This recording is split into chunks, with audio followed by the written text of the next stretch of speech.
Namaskar. Welcome to today's oration, MMLCON, with none other than our president. I will invite the chairperson, Dr. Suman Yadav, very resourceful person of the Gurgaon OBGYN Society, and she is one of the leading gynecologists. She is heading the Gurgaon Menopause Society. She was past president of Gurgaon OBGYN Society and had very big 2 hospitals. She's the director of Pushpanjali Hospitals. Welcome, Dr. Suman.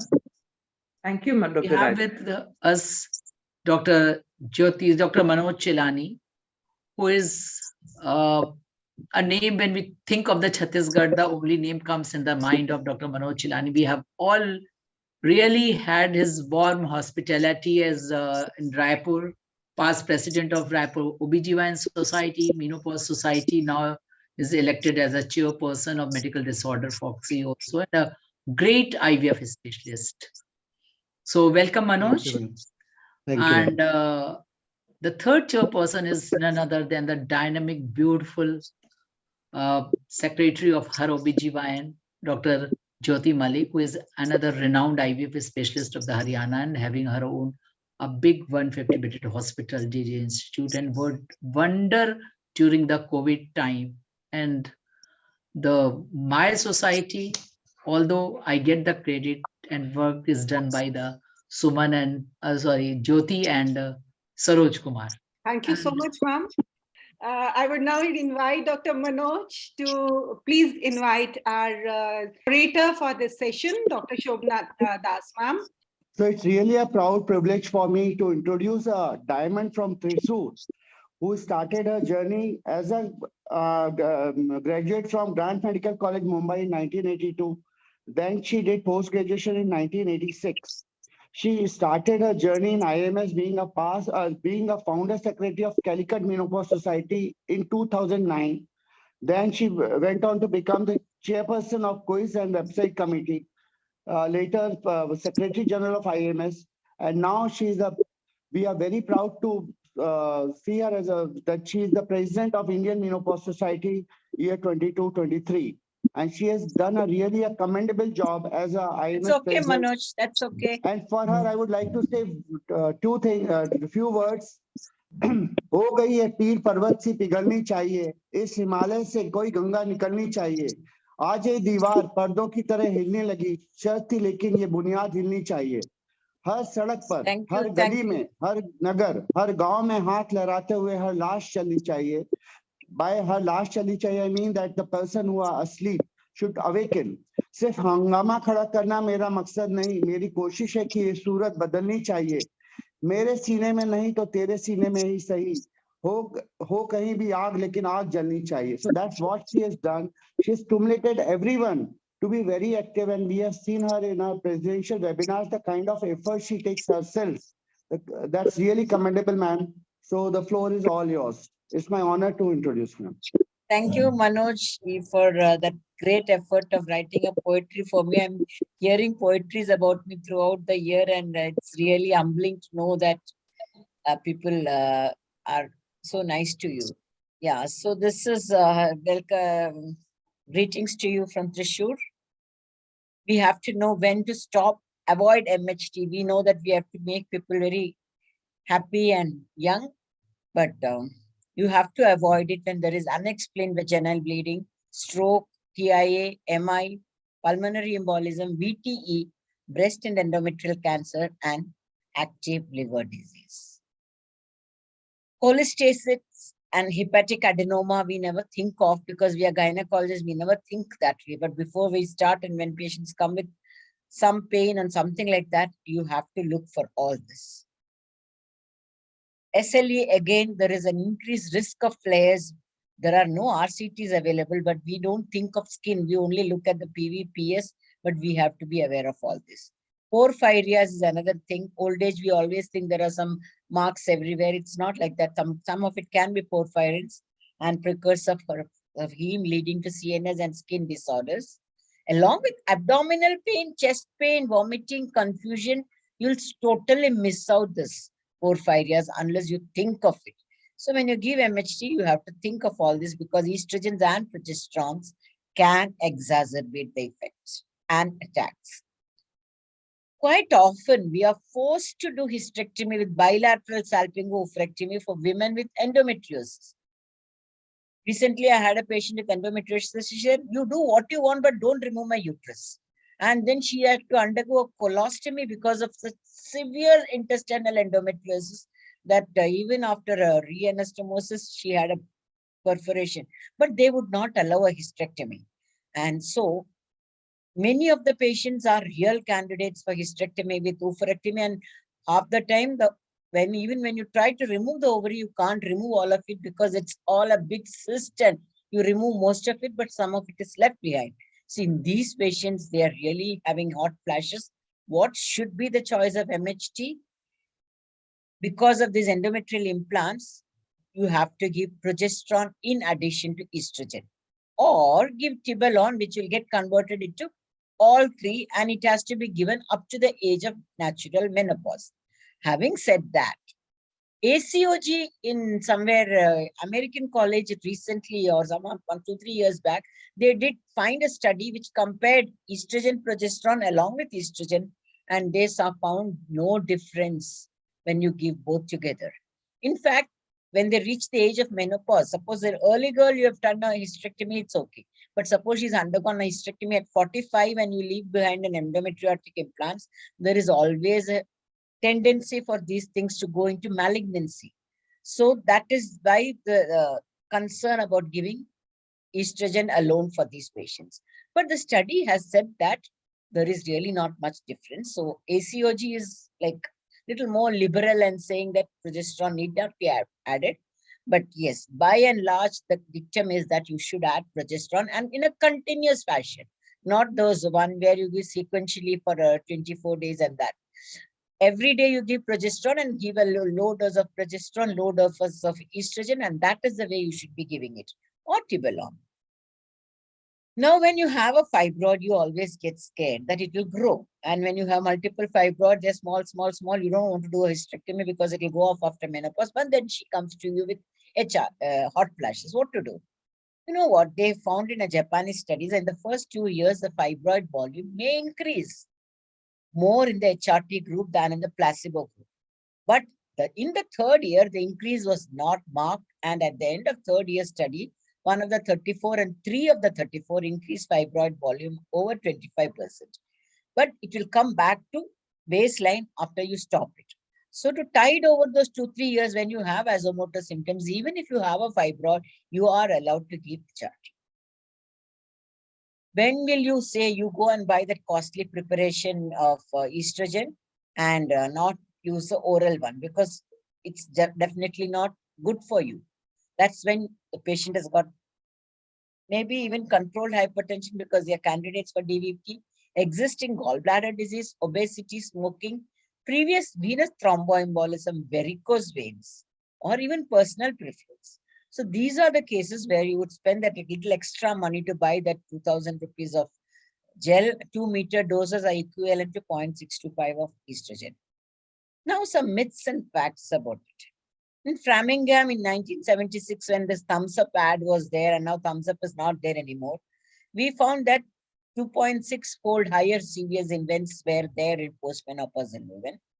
And it was 2.7-fold in surgical menopause. And therefore, estrogen seems to prevent the risk. But just to prevent cardiovascular risk, you are not allowed to give it. So what happens to BP, blood pressure, one of the things that reaches cardiovascular disease? In OC pills, you cannot give it because it's four times more potent. But in 60 women, some people have done a study where the women were asked to wear 24-hour BP record. Imagine doing that study. And they compared transdermal continuous HRT and with placebo in 2001, that is Maturitas, and they followed it up of 3 to 6 months, and no significant variations were found, in BP. So just because you have a BP, you can't deny HRT, but if you cannot give OC pills to patients with this thing, because with hypertension. 19 such studies have been done, and then they have taken a collection and they found 5 found no effect. BP was even lowered in 11 to 13 studies, and the effects were not consistent with regard to systolic or diastolic BP or no, daytime, nighttime, all that is not there. But whatever you say, daytime, nighttime, whatever, but definitely BP is not going to increase. What about a patient with fibroid and cyst and everything? She only had edema as a complaint and her hemoglobin was 7. And now Pushpa was saying you need 12 grams. She was scheduled for LAVH. So should she be put on hormone replacement therapy because she had severe left ventricular dysfunction? And if she develops hot flashes, can she be given HRT? She is not. Just to prevent surgical menopause, routine hormone therapy is not recommended in postmenopausal women as a primary prevention for cardiac conditions. But just to prevent hot flashes or something like that, there you can give hormone therapy. But prevention for primary cardio prevention is not allowed. Heart failure need not be a contraindication for HRT, even if the patient is severely symptomatic. Heart failure is not always heart attack. It's not clot always. It's just failure without having clots and myocardial infarction. I'm not talking of infarction. I'm just talking of heart failure due to conditions other than infarction or DVT. Because they had, they were studying a drug and they found out they were studying heart failure in these patients. And they were actually studying this buosinidol, a beta blocker, and they found that how many people died? People who were using HRT, 21% died. People who were not using HRT, 34% died. That means somewhere on the line, down the line, heart failure was prevented by the HRT. Actually, the study was on buosinidol. But yes, they did find that it does have a cardioprotective effect. There was a significant difference. What about a patient who has undergone CABG, CAD, and she is having hot flashes? There, MHT cannot be started for the first time after age 55 or 10 years post-menopause, however bad the hot flashes are.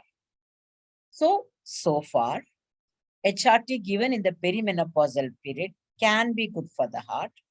HRT is safe and may be beneficial in hypertension.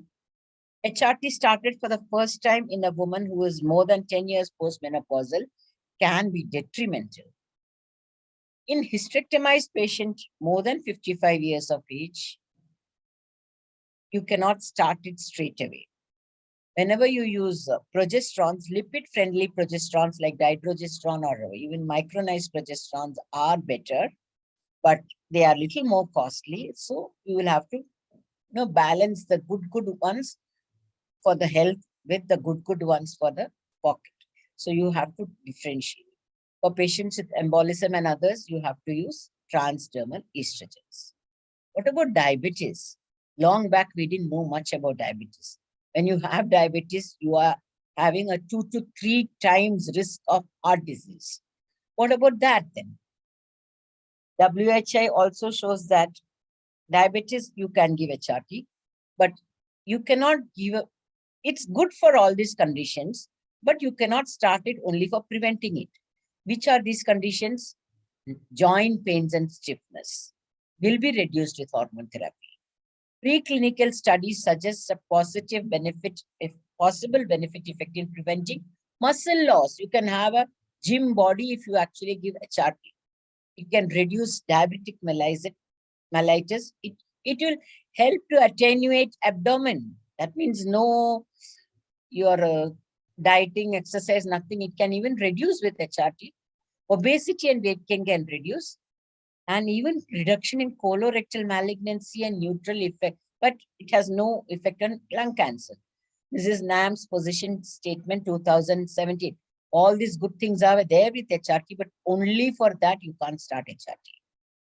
Coming back to diabetes, MHT can cause decreased fasting glucose, insulin, increased resistance, increased glucose disposal, increased glucose effectiveness, decreased abdominal fat, and increased insulin secretion. Therefore, it's in fact very good for diabetes. So, a woman comes with, heart problem and she's got uncontrolled. I'm sorry, I'm unable to read the top one because of this. 1 minute. Yeah, women with combined ERT have significantly lower levels of fasting blood plasma glucose and HbA1c. There is a dramatic reduction in total plasma cholesterol, increased HDL, lesser chance of developing diabetes, and better control diabetes. This is another study. So suppose a 53-year-old woman is admitted for diabetes and sepsis.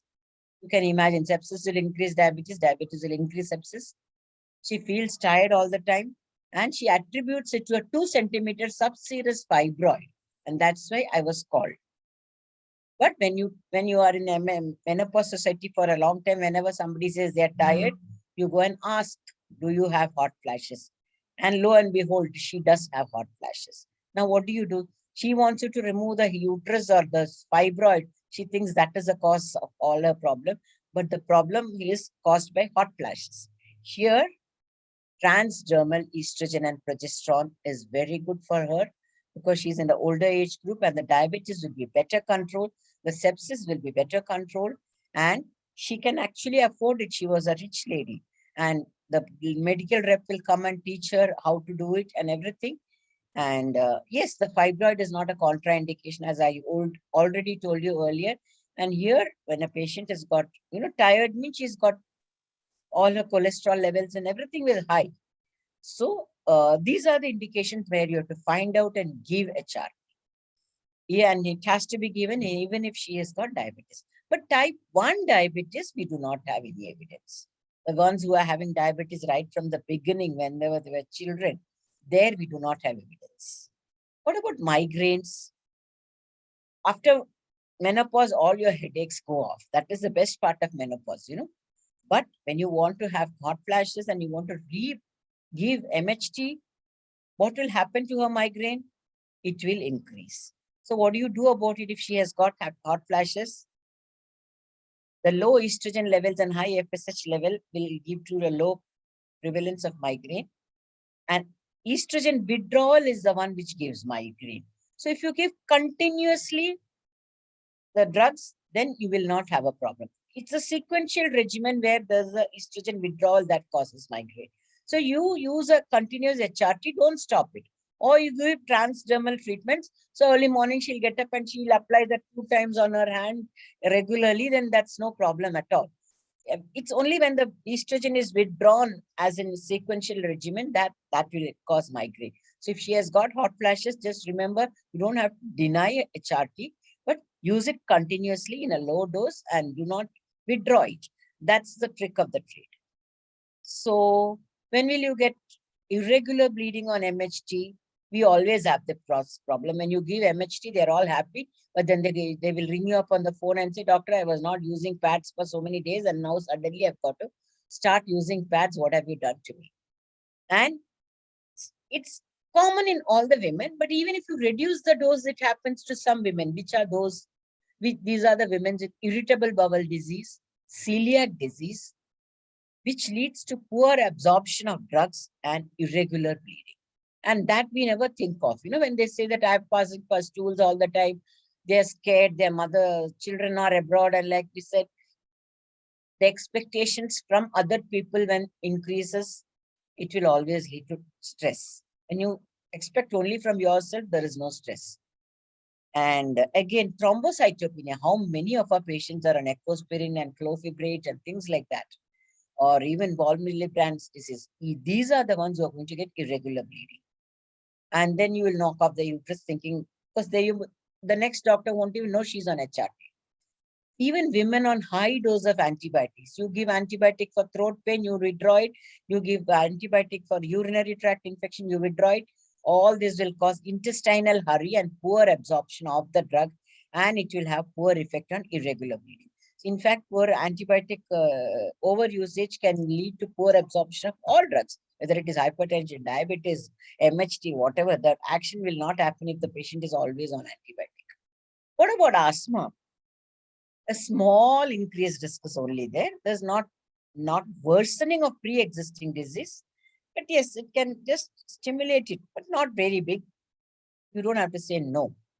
Yes, Parkinson's disease, it may reduce the risk of Parkinson's disease, and it is not contraindicated, but only for prevention you can't give it. And even renal failure. I don't know why renal failure and kidney nephrologists are all thriving very much these days. So we are finding patients with anybody who feels tired, you must go and check the creatinine, and you might find half of them having high creatinine. And when they are feeling tired, and if they have a high creatinine, tiredness could be because of hot flashes.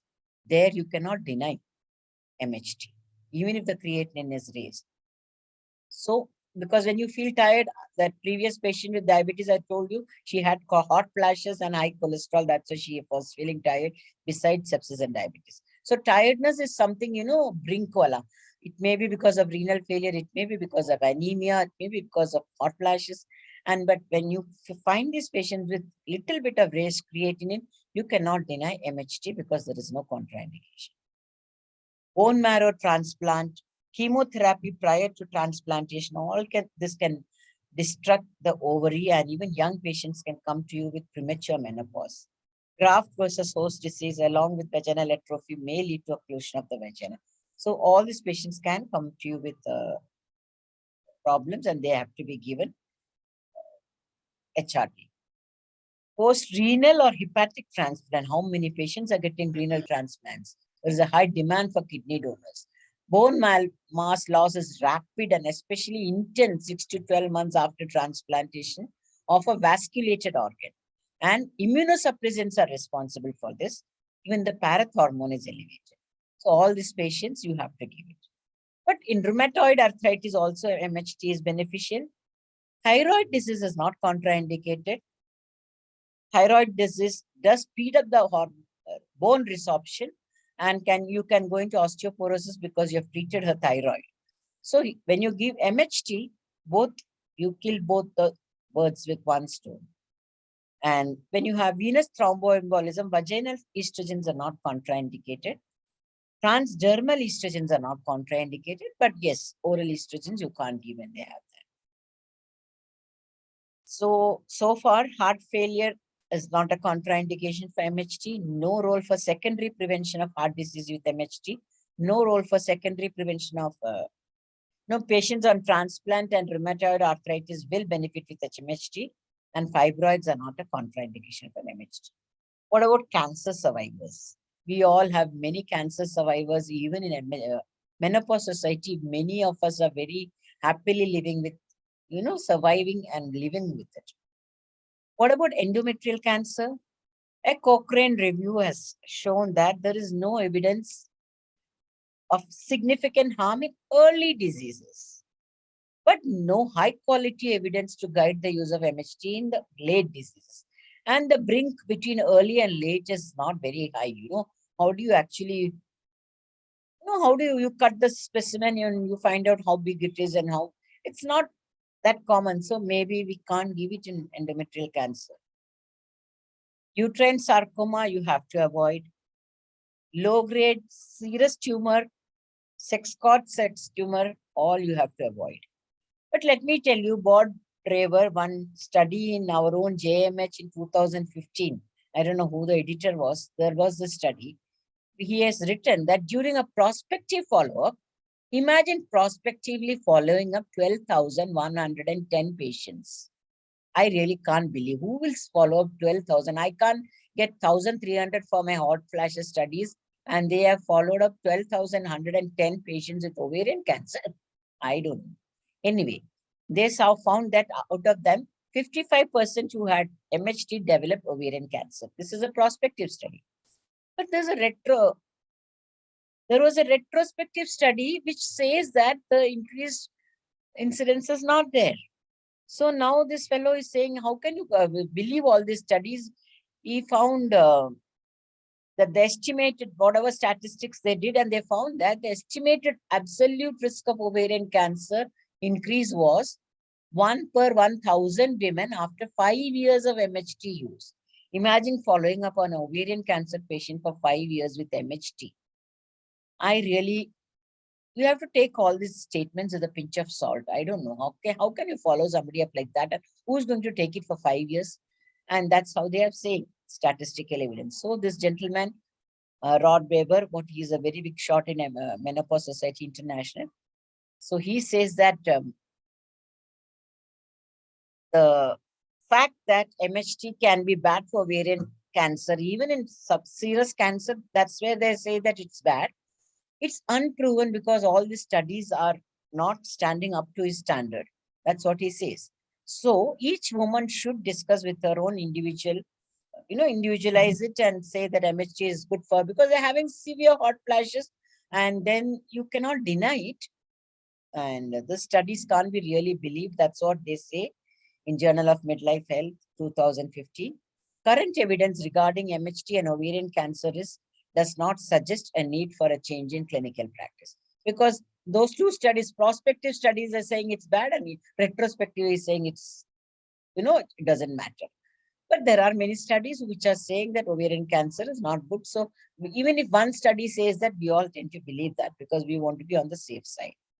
But yes, it is safe in cervical cancer. It is safe in vulvar or vaginal cancer. High-grade serous ovarian cancer, you can't give. Endometrioid cancer, you can't give. Borderline ovarian tumor, germ cell, you can give. What about breast cancer? In estrogen receptor positive breast cancer, you have to avoid. In estrogen negative breast cancer, you have to use with caution. Colorectal, lung, hematological, and malignant melanoma. Colorectal can be used. Lung, no consensus. Hematological can be used. Malignant melanoma appears safe. That's all we can say. So with that, I've just put some thoughts into you. I'm sorry I finished some 7 minutes early, but then I am actually 6 minutes later in my timing. We started 15 minutes later, so I've saved time for you. Yeah. Over to you, Dr. Suman. Thank you, ma'am Shobhna, for this wonderful deliberation and your crisp information regarding use or avoidance of MHT in all the comorbidities. Because most of the time, we as common gynecologists tend to shy away from giving the patients MHT whenever there's a comorbidity. Thank you, ma'am, for this very thoughtful effort on your part to choose this topic of 70+ women, health for the 70+ women in your tenure. Ma'am, I think we need to go on to the mental health also, besides the physical health. The focus on the mental health and the sensitization of the younger generation. I think we should have a clear vision and an understanding in which particular patients we should be giving it. And I think we have these practitioners, rather than juggling with the patient on our own self, we should be referring whenever in doubt to such specialized clinics. So I think that also don't have to. I think all of you can start prescribing. You don't have to go to specialized clinic for this. Okay. We should be removing the scare from everyone that you can take it for. Yes, right. We should know those. We should know to catch those things which we don't catch, like liver disease, cholestasis. As gynecologists, we really don't know. And even antibiotics, something we never thought like that. And why it's not acting on your patient, you worry. Actually, she may be on antibiotics.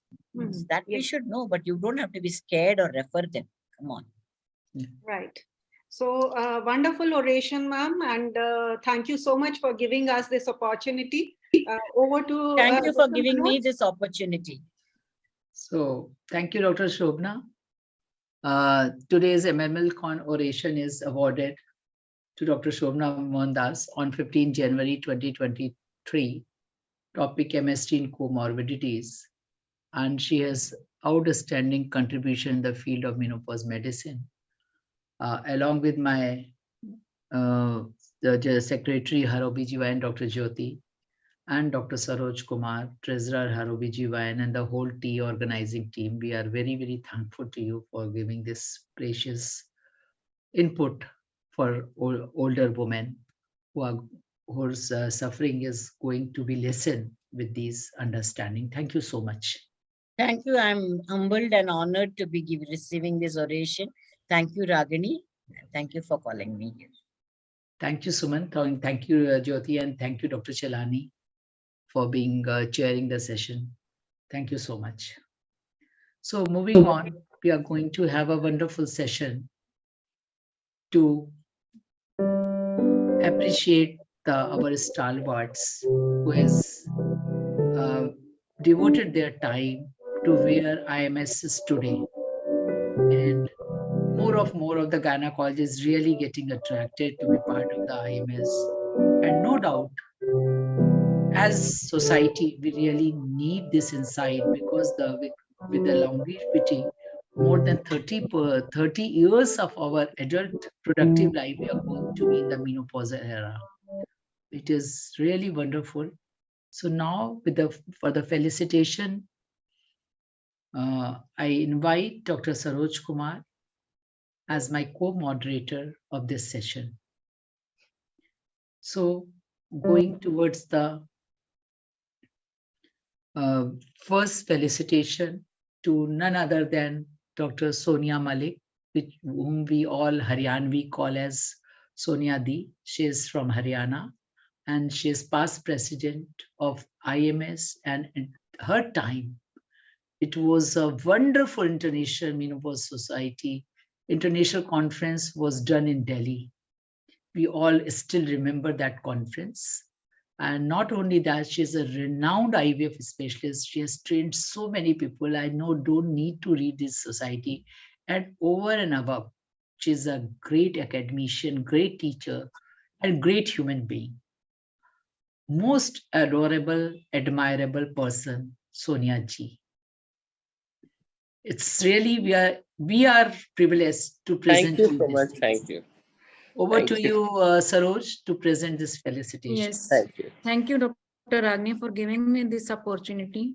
So first felicitation we are doing for none other than Dr. Sonia Malik as Jewel of Menopause Medicine on 15th January 2023 in recognition of your extraordinary contribution to menopause medicine, along with all the organization team members, Dr. Shobhna Mohandas, Dr. Anju Soni, Dr. Ragini, Dr. Pushpa Sethi, and Dr. Jyoti Malik, and all. Thank you. Thank so you. Over to you for your blessings.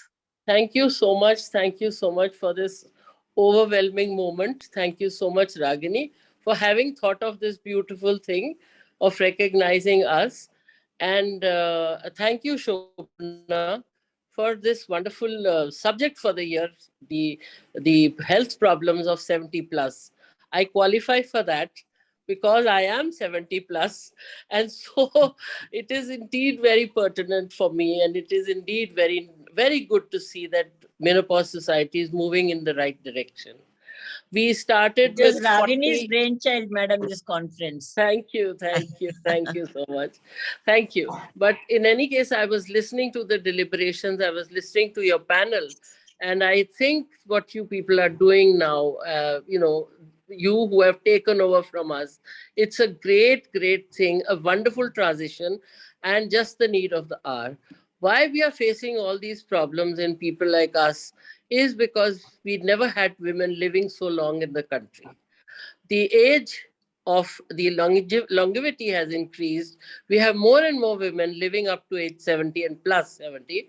Like I heard everybody saying their mothers are 93, 92, 80. I have myself faced the same problem. I have an aunt presently who is 93 and with Alzheimer's. So all of us are facing these problems now because the present generation is living longer. And hence we have to move to this direction. We were earlier only looking at menopause. Now we are looking at geriatrics as well. So therefore, it is indeed very well done and very well taken. And this project of yours of looking after the old age homes and women who are deprived of such things is excellent and something that is really required by the Menopause Society. Congratulations once again, Dr. Shobhna and team, and Dr. Madam Ragini and team. for this I was going to say Dr. Ragini and team because she is the one who spearheaded this project here in Haryana. And of course, the very able Jyoti, the secretary, the dynamite who is behind organizing all these things. And with that, along with that, we have all the other girls. Of course, Anju at the Help of Affairs at Menopause Society, and of course, Saroj over here, and the others from Haryana who I know are a dynamic group. Thank you very much for this recognition, and thank you very much for having me here. Thank you so much. Thank you so much. So moving forward, next slide. Now we are going to felicitate our next IMS president, past IMS president, Dr. Maninder. We all know Dr. Maninder as Mandy, and most probably, even most of people is not ready to take her as a senior person. So I think this is the biggest compliment to a past president of Indian Menopause Society, if people think that she's really, really young. So congratulations, Dr. Maninder. She is a past president of also Faridabad OBGYN Society and Menopause Society. Not only this, there's one thing for Dr. Maninder. Before all those society system has come in Haryana, she was running a forum in Faridabad for a long, long time. And she is a good dancer also, good writer also, and she's an epitome of exercise and fitness. Dr. Maninder, we are really proud that you belong to our Haryana also. Dr. Saroj, please do the honor. Yes. We are doing felicitation and honor to Dr. Maninder Ahuja. She has awarded Jewel of Menopause on 15 January 2023 in recognition of your extraordinary contribution to menopause medicine, along with all the organizing team, Dr. Shobhna Mohandas, Dr. Anju Soni, Dr. Ragini, Dr. Pushpa Sethi, and Dr. Jyoti Malik. Thank you, ma'am. Over to you, Dr. Maninder, for your blessings. Thank you very much, Ragini. We have been associated for such a long, long time. And it's really nice you evolving into a very meaningful topic and area in this, beyond your going 50, 60 years and going into the geriatrics care also. Because some or the other, when we started, we were into the midlife management, though it had not been defined. So actually with the changing times, we have to change. And it's really great to see your team along with Indian Menopause Society team working so beautifully into the topics which you have discussed and discussing today. I was there listening to the needs of the 70+ ladies.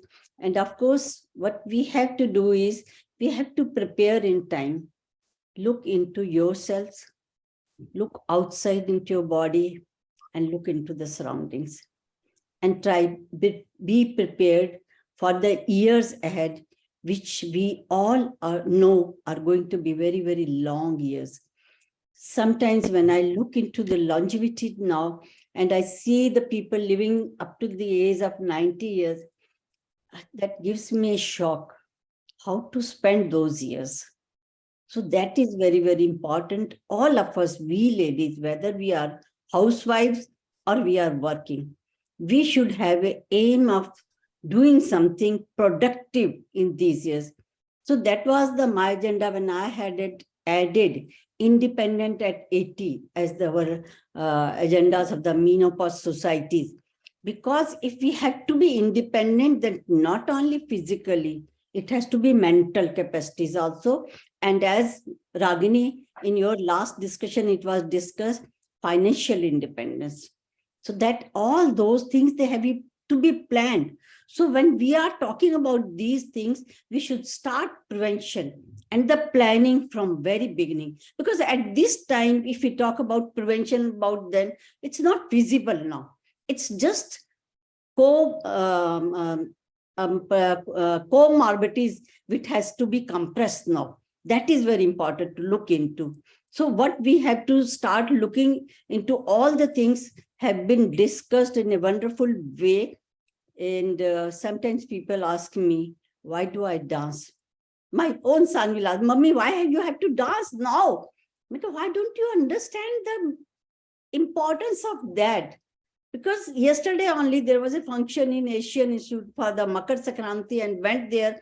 And I said, I have to dance. I have to push through like sometimes because I have to give a message of healthy aging, because that is where you are understanding where your joints are not able to have their whole range of movements, your body, your cognizance, your reflexes, they are working or not. That gives you a challenge to improve yourself, to mingle with the people. That is very important point, Ragini. You people have already discussed it, that we are social animals. We just cannot give up. So how to keep ourselves socially involved, physically involved? Intellectuals like us, we can do the writing. But what about the ladies who are in the villages? They can just start. Why not start the knitting again? When we go to the old people homes, let's give them some work. आप हमारे लिए sweater बुन दीजिए, ये gloves बुन दीजिए, ये कपड़े स्टिच कर दीजिए, ये बैग बना दीजिए. That will keep them involved and give them an aim also. They will feel happy and satisfied. Congratulations to you, your team, Jyoti, Malik, Shobhna, Mohan Das, Anju Soni, Bipasha, everybody, Sujata, who is there, Saroj, Suman, Yadav, because they are the pillars. And I can see very happily here Suvarna, Khadilkar also.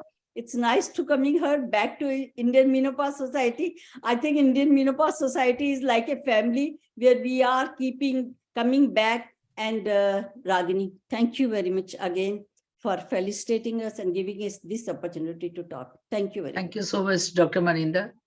So moving forward, the next person is none other than Dr. Meeta Singh, ever smiling, and the person behind our menopause guidelines. We all know her. Dr. Meeta doesn't need any introduction, anything. We all know that she's from Hyderabad. She has a Tanvir hospital, and his area of interest is postmenopausal osteoporosis, along with PCO and gynae ultrasonography. She is a founder chair of the Menopause Society Registry. Many awards to her. She was editor general of Midlife Health. Welcome, Dr. Meeta. We are really honored to have you here and have this. It's our proud privilege to give this appreciation award to you. Dr. Meeta, over to you, Dr. Saroj. Yes. है नहीं मीता जी क्या? Dr. Meeta, Yes. I think she's not Our there. next award is going to Dr. Meeta Singh, has already been introduced by Dr. Ragini. She has been given award as Jewel of Menopause Medicine on 15th January 2023 in recognition of your extraordinary contribution to menopause medicine, along with organizing team Dr. Shobhna Mohandas, Dr. Anju Soni, Dr. Ragini, Dr. Puspa Sethi, Dr. Jyoti Malik, and all. Over to Dr. Meeta Singh. Thank you, Ragini, for this wonderful initiative. It feels really nice, to be honored and to be thought about. And so I really appreciate the thought that has gone into it. Because even in Hyderabad Menopause Society, we had titled something called Inspiration. And we had gotten this was, I'm talking about 10 years ago. So thank you so much for the honor, and of course the 70+ program that you're doing along with everybody is fantastic. Best wishes, and I hope and I wish that Ragini, you continue your work. We know that you have set an example in so many other ways as your own self, as you're aging, how you've improved your health in so many ways. You're an inspiration for others, and these kind of programs for 70+, I'm sure, is going to be a big way. Take this up as your as your baby, 70+ women. So all the very best to you. Thank you. Thank you so much, Meeta ji. You are really an inspiration to all of us. So moving forward, our next past president of IMS, whom we are going to felicitate, is Dr. Hara Patnaik. He's a consultant gynecologist and endoscopic surgeon from Cuttack. And today, felicitation, I think, is the only male doctor who have a special interest in the menopause medicine. He was vice president Foxy, and is the Secretary General of the Society of Vaginal Surgeons of India, and really an excellent vaginal surgeon. He was the president of IMS in 2015-16 and is the president Association of OBGYN of Odisha. He was the ex-Special Secretary Health and Family Care Odisha and Director Health Services and Director Public Health Odisha. Dr. Patnaik is there. So our next doctor is Dr. Hara Patnaik. We are honoring him and awarded as Jewel of Menopause Medicine on 15 January 2023 in recognition of your extraordinary contribution to menopause medicine, along with our organizing team, Dr. Shobhna Mohandas, Dr. Anju Soni, Dr. Ragini Agarwal, Dr. Puspa Sethi, and Dr. Jyoti Malik. And so our next call Dr. Ragini to next, because Dr. Hara Patnaik is not here. Okay, thank you, Saroj. So moving forward, now I call upon my dear friend, Dr. Suvarna Khadilkar, who is, as Maninder has said, that Dr. Suvarna आप IMS में वापस आ गई. तो मेरा ये कहना वो गई कब थी? A person who is the past president and introduced such a beautiful programs in IMS is a part of the IMS family. And she's a professor and a head of department, endocrinologist and gynecologist from the Bombay Hospital Institute of Medical Sciences. And she's one person who is having a special interest in the endocrinology also. And she's have a degree in the endocrinology also. And she's a recognized teaching faculty of endocrinology in South Wales, UK, editor-in-chief general of ORATION, and she is made it online, which is a huge task. And now she's a treasurer, Foxy, 2018 to 21, and now the Deputy Secretary General of the Foxy also. Over to Dr. Saroj to do the felicitation. Yes, ma'am. So next felicitation we are going to do Dr. Suvarna Khadilkar. She has awarded as Jewel of Menopause Medicine on 15 January 2023 in recognition of your extraordinary contribution to menopause medicine, along with all the organizing team, Dr. Shobhna Mohandas, Dr. Anju Soni, Dr. Ragini Agarwal, Dr. Puspa Sethi, Dr. Jyoti Malik, and all. And over to Dr. Suvarna ma'am to say a few words and blessings. Thank you so much for this kind gesture, because at the outset, I want to really, from bottom of my heart, I want to thank Dr. Ragini for considering my name in this felicitation program. And I also want to thank my dear friend, Dr. Shobhna, who has kept this, 70 plus theme. And she is doing great work. And imagine Ragini has been the chairperson of this committee. So what excellent work they have been doing in this field. And we just saw Dr. Maninder, who is beyond 70 and she's still dancing. I don't think the age is just a number. So I don't think age matters for any kind of, things that you want to do. You can continue to do, you can sing, you can dance, you can exercise. And you have seen so many stalwarts of IMS sitting here. I'm so honored to be in the line of Dr. Sonia, Malik, Dr. Hara, Dr. Meeta, Dr. Ahuja, so many of them. I can't see them here, but I'm really touched by this, kind of felicitation, Dr. Ragini. And you're always a kuch hatke program hamesha karti ho. It is one of them, and I'm really touched with this gesture. Now, Dr. Shobhna, Dr. Anju, Dr. Bipasha have done great job. Congratulations, Shobhna. And this HARoBGyn team, apart from Ragini, Dr. Jyoti Malik, Dr. Saroj Kumar, and everybody who is so very, kind, and they have really been working hard for this program. I thank all of them for the excellent work that you are putting in. And Indian Menopause Society, I never left, as Dr. Ragini said. I am always physically, emotionally attached to Indian Menopause Society. And I am inseparable from Indian Menopause Society wherever I go. Today, I am a member of FIGO Committee of Post-Reproductive Health. I'm a member of Well Women Healthcare. I'm a Deputy Secretary General of FOXY, but IMS is like my family. As everybody gets that feeling of family together when we are at IMS, the same feeling is there, and nobody leaves your family for other achievements and other work that you do. So thank you so much, Ragini. And I feel, the other day I was invited for a Gurukul program. And this is one program which is very close to my heart because I'm interested in teaching. So I was invited at KEM. And I was so happy to see that the Gurukul program, which just took off in my year when I had initiated it, and it is just going on everywhere and people are appreciating it.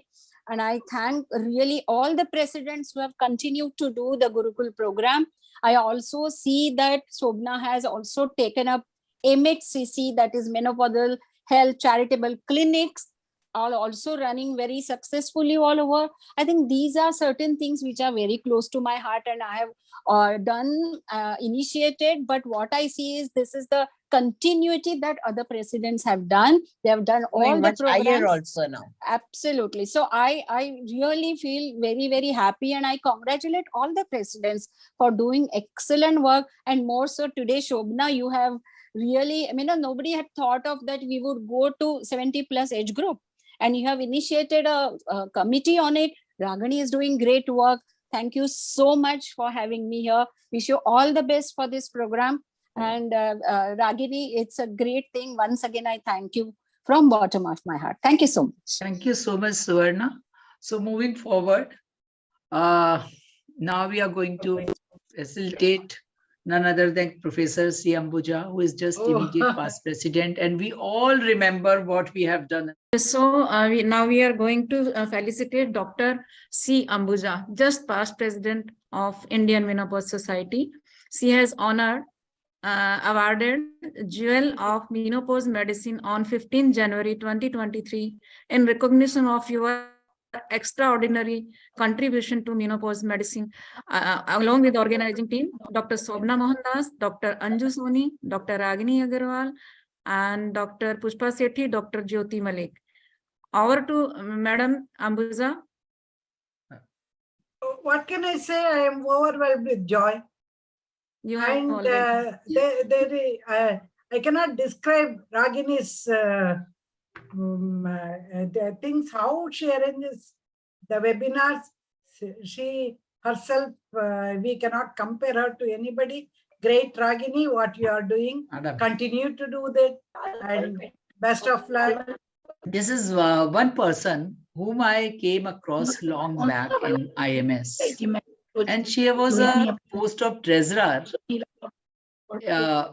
of the IMS.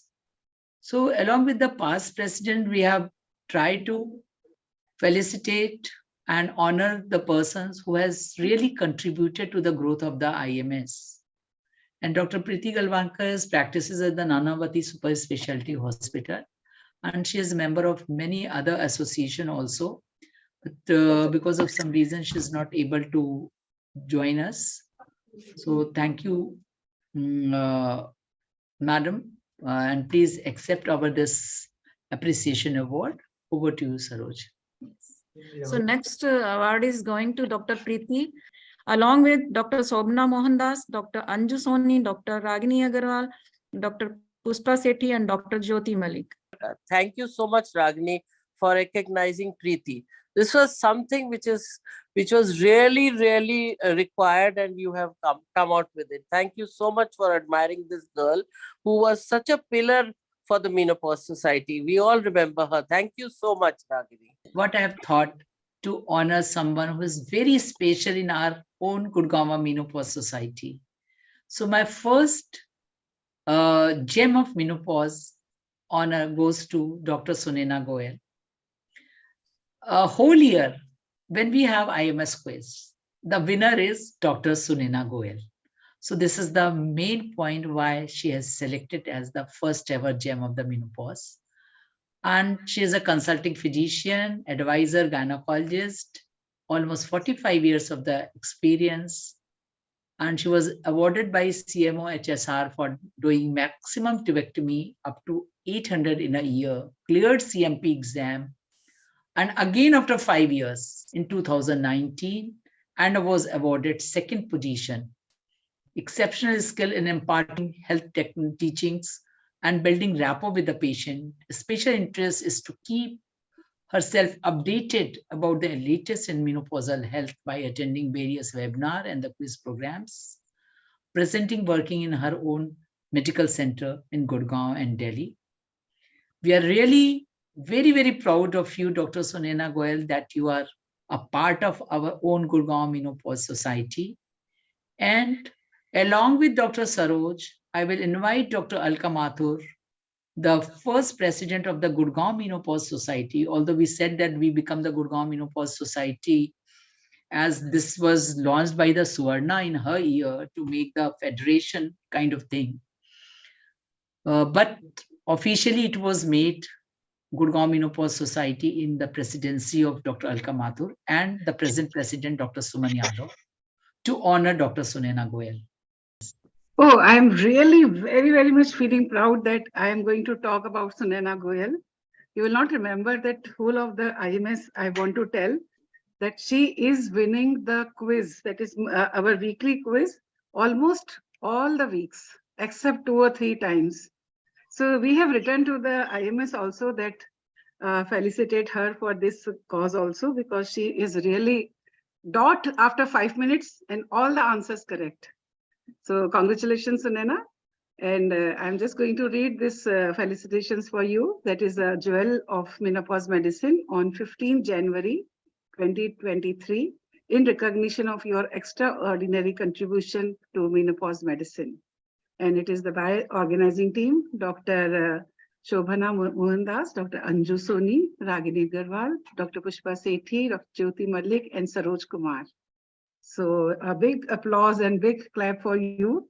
You really deserve this. And this is a very thoughtful of Ragini that we were, since long we were telling that she has to be felicitated for her work in the menopause. She really, also she had this first or second position in CIMP also.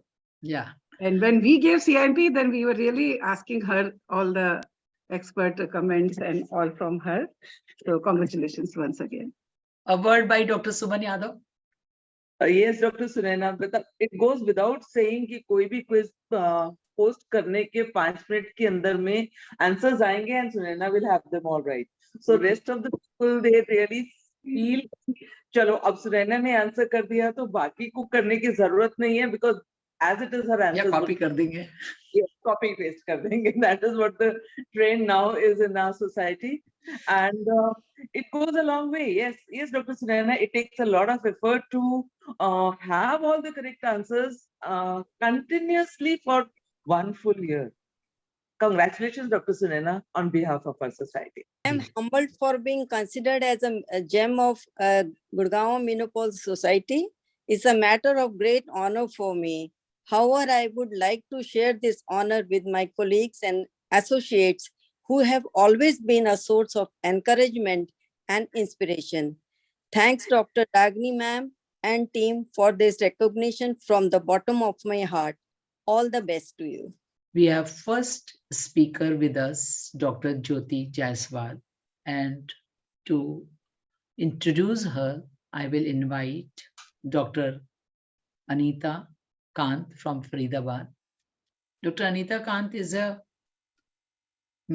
she's from Faridabad, past president.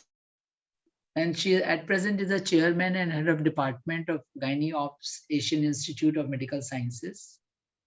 And she's the president of the Faridabad Menopause Society and patron of the Faridabad OBGYN Society and DNB teacher since 2004.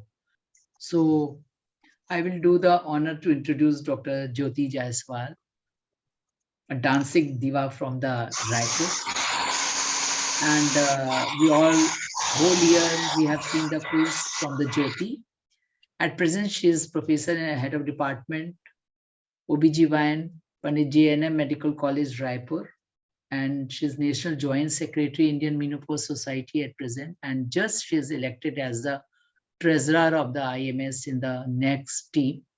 She was Vice President, Chhattisgarh ISAR, Raipur OBGYN Society, Secretary General, Raipur ISOPAR, and previously she held many positions and had the award like Dr. Suvarna Khadilkar Best Committee Award as Quiz Committee Chairperson.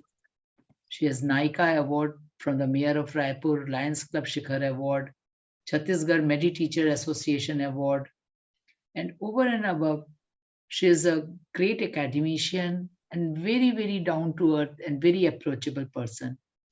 So over to you, Jyoti, for your talk. Thank you so much, Ragini madam.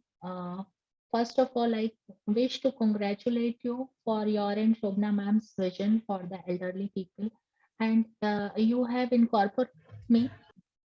So thank you, organizers. The frailty, a big issue, is the topic has been given to me by Ragini madam, and really it's a big issue. How?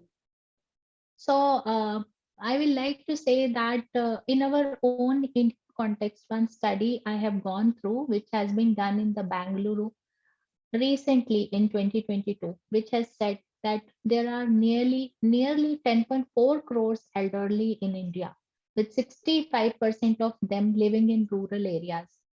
So see the burden on us for the elderly population, and frailty comes along with the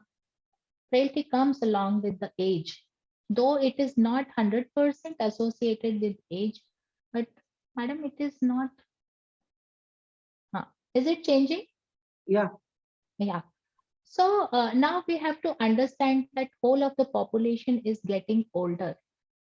See the first picture, which is like a pyramid, and the last picture in 2030 nearly we will be able to see when it is becoming cylindrical, when the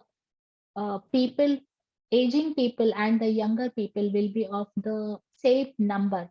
So the burden on the society for care of the elderly people will be very high. So it's really the cost of aging will be very high, and it is no surprise that you can see in all the charts that as soon as we go towards the young old, the cost of the medication goes very high. All the arthritis, heart disease, cancer, diabetes, everything goes on a higher panorama. So we have to focus on the healthy aging, and how we can focus on healthy aging has been covered very well by the Ragini madam's panel, but still I will say that few things which we can't change like genes, but we can change the productive pursuits. We can incorporate the exercise. We can involve people in social activity. We can improve diet, starting from the beginning of the young age to the elderly age. So first of all, we have to understand that what is frailty? Is it a disease? No, it is age-related clinical state of increased vulnerability and decreased ability to maintain homeostasis. It is centrally characterized by declines in functional reserves across multiple physiologic systems. It is related to, but definitely distinct from, the disability and the disease status. That means these two things can remain simultaneously, but frailty can be independent from the disease itself. So it causes decline in independence and the functional capacity with energy loss and vigor, and weight loss also. Aging is associated with increased likelihood of frailty, but frailty is not an inevitable consequence of ages, as we have seen in earlier slide that we can go towards the healthy aging. It is at the core of the geriatric medicine that geriatricians are particularly skilled in care of the frail elderly people. In frailty, well-being becomes increasingly dependent on the use of extrinsic compensation to maintain life and the autonomy. And the autonomy is the healthy aging. Autonomy is the main part for this, because there is diminished ability to compensate physiologically the elder people used to become dependent. Older persons have reduced physiological reserve than younger person, and these changes are likely independent of disease. So when we see frailty, this has so many different dimensions. It is not only associated with the physical dimensions like the physical health, unintentional weight loss, walking problem, balance problem, poor hearing, poor vision, low hand strength, and physical tiredness. But also it is very well covered in the panel that psychological dimensions are very important part and they should be addressed, like problems with memory, feeling down, feeling nervous or anxious, and problems with coping. We can treat the physical part, but we forget to treat the psychological dimensions, also social dimensions. These people are usually living alone or they have lack of people around, lack of people support. So all aspects, all dimensions we have to take care when we are caring for the frail people. We could understand that frailty has an spectrum, a long spectrum. अगर हम नीचे से ऊपर की तरफ देखें तो less independent से मोर इंडिपेंडेंट की तरफ लेकर जाना हमारा पर्पस रहेगा. The less independent people are who are losing independence entirely and becoming totally reliant. उससे कम अगर पे हम जाते हैं तो हमें दिखाई पड़ता है becoming almost and totally unable to manage personal hygiene. Our goal is to be keep the patients in being able to do everyday tasks that are critical to maintaining the status quo without any support from the others. So why frailty is important? Now we all could understand that why frailty is important, but the frail older persons are at risk for the multiple adverse health outcomes also. They are having medical instability, disability, dependency. They are more likely to having injuries, falls, acute illnesses that lead to hospitalization. And later on, the healthcare resource utilization, more cost involvement, slow and incomplete recovery, high risk for iatrogenesis is also very important. एक बारी catheter डल गया, फिर patient ने उठ के आना जाना बंद कर दिया, फिर आइट्रोजेनिक इन्फेक्शंस भी हो रहे हैं और सर्कोपीनिया भी हो रहा है. So all these things are there. Compromised ability to tolerate hospitalization is also there. They don't want to tolerate all these things. And there is high need of healthcare and community and informal support services as well for the long-term care. It is not only for the short-term care. Epidemiology varies from area to area, place to place, and depends on the facilities available. But the continuum of frailty among older adults underlies some of the heterogeneity of the health status observed with increasing age. Increased susceptibility to multiple chronic diseases are not explained by the classic risk factors, and the frailty may be behind that. So what is the pathophysiology behind this? Pathophysiology, one of the pathophysiology may be related to aging, one may not be related to aging. So age-related frailty may explain why older age is associated with increased variability. But the other things also, like dysregulation of homeostasis, stasis or communication system at the molecular and physiological level will also be there, which causes frailty. That is like decline in hormones, increase oxidative stress, decline in energy production, and a formation of the free radicals. So because of all this, there is decline in metabolism, dysfunctional hormone regulation, loss of proteostasis, senescence also increase all this, and the oxidative genotoxic stress and inflammation is a very big reason for the frailty.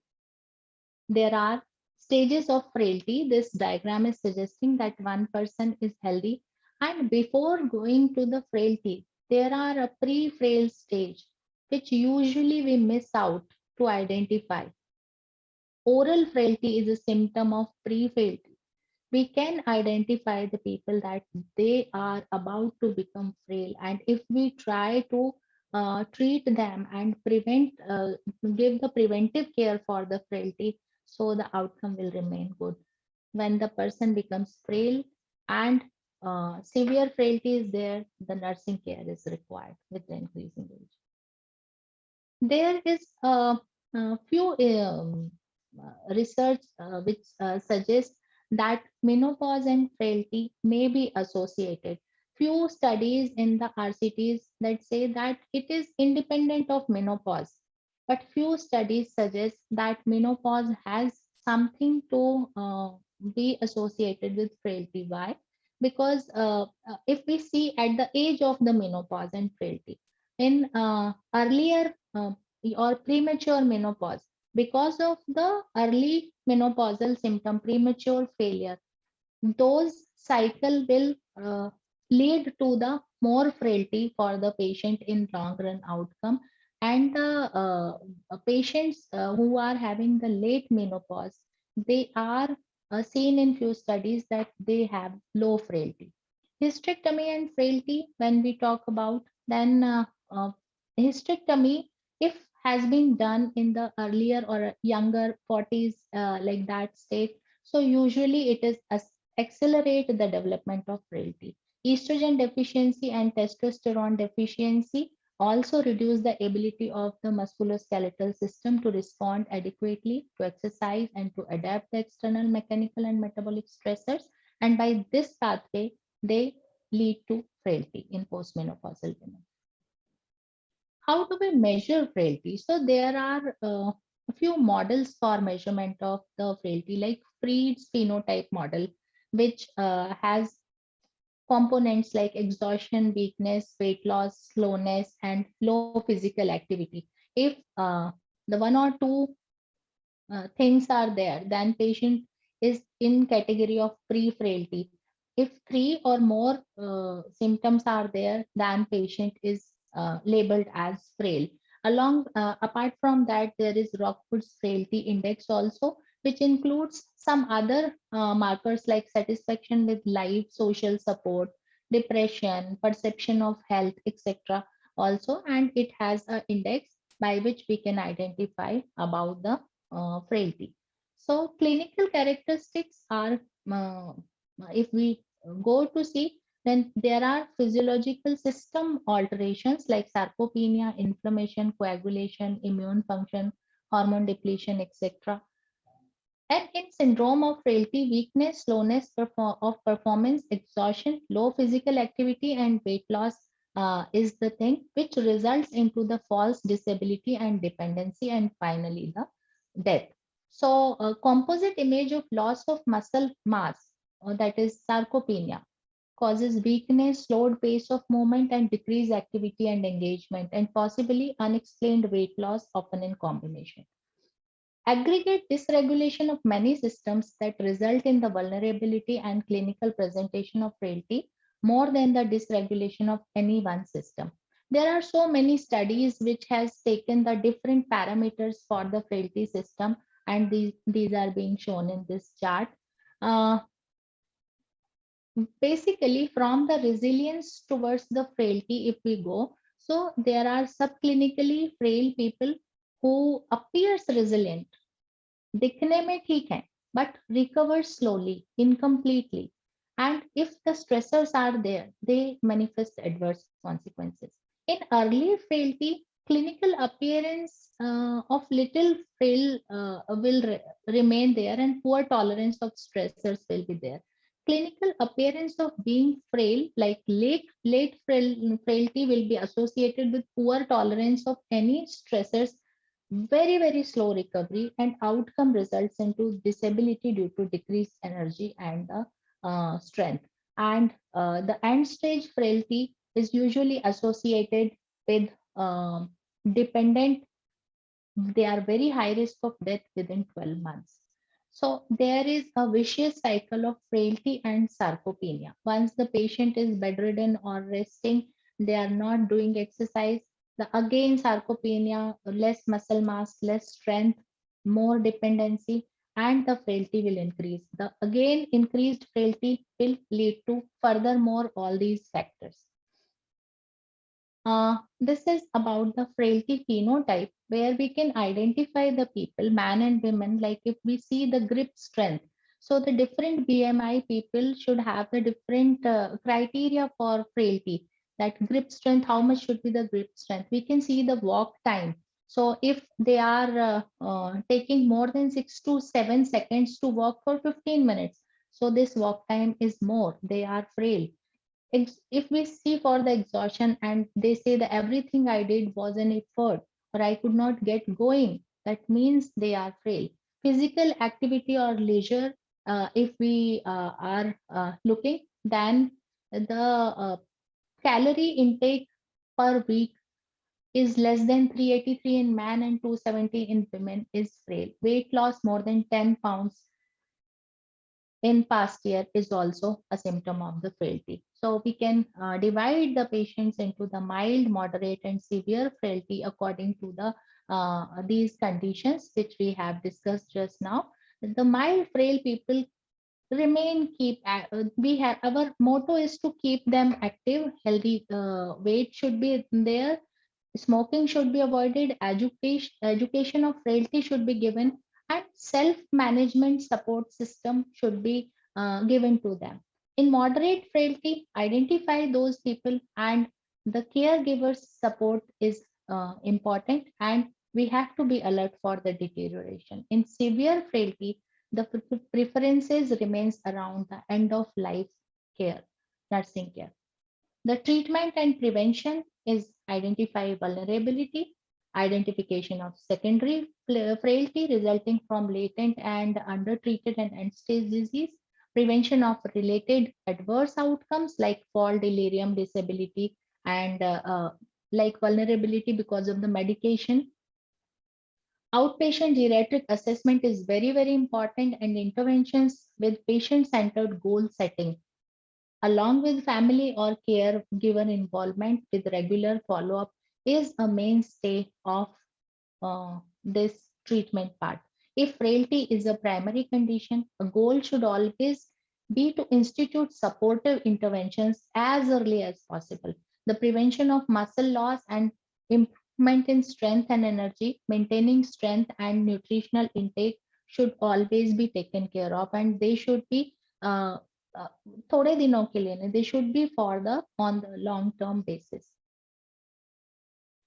So identify depression, malnutrition, cognitive impairment, and the functional impairment, and along with the other things, you have to focus on this particular part, and according to that you have to give treatment. Like if functional impairment, physical therapy, occupational therapy; cognitive impairment, then treat the depression, malnutrition, if malnutrition is there.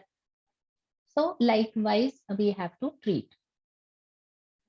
One more thing that for the prevention in old age, हम बहुत सारे पुराने risk factors पे, disease risk factors पे काम नहीं कर सकते. We have to reinforce homeostasis mechanism at present. We need to give acute care approach if sudden fall is there or sudden some breakage is there. So we have to take care about that. Change in nutrition and exercise. And frail old persons require intensive and multi-dimensional continuous care. एक बारी stabilize करने के बाद में you have to give comprehensive geriatric assessment and continuous supportive care later on with rehabilitation.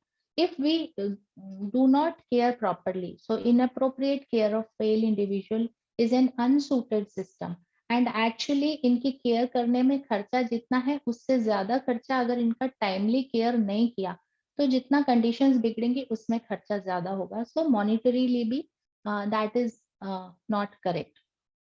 Long term plans from the government, from the society is also very important, like identify and provide proactive support to the older people living with frailty in the community, enhance rapid community responses at times of crisis, and improve care in care homes. Medical component are cognitive assessment, appropriateness of disease-based clinical guidelines, medical reviews, and identification of optimization. Individual care also is important. Comprehensive geriatric assessment is the gold standard, where we need to give personal recognized to have frailty and holistic multidimensional interdisciplinary diagnostic therapeutic process has to ensue. In this, we need to do all four: medical, functional, psychological, as well as social and environmental support, which we have already discussed. In acute situation, always straightforward management is not required. Sometimes the geriatric syndromes also mask the frailty. Sometimes patients do not cope up. Sometimes they just want to leave. Sometimes they do not want to socially admit the condition. So the early recognition in hospital for frailty syndrome should be there, and focus on support to return home and immediate initiation of rehabilitation is important. There are higher risks for frail older patients, like hospital-acquired infections, fall, delirium, rapidly becoming dependent, institutionalization, and increased risk of death. Reversal of frailty is possible. This is a very positive thing. That skeletal muscle mass function with the balance and strength training and nutritional intervention can always optimize and reverse the frailty. So finally, the best practices in care for frail patients are medical component, individualized care plan, comprehensive geriatric assessment, acute care setting, and reversal of frailty. So I would like to say that frailty of body can be cured by having good food and a proper diet, but the frailty of the mind can be cured only with the medicine of love and understanding, which is the motto of this conference. Also, to make us aware, and the Shobhna madam's vision and the Ragini madam's vision is also the same. So thank you all. Frailty we have to handle with care. Thank you very much for giving me this opportunity.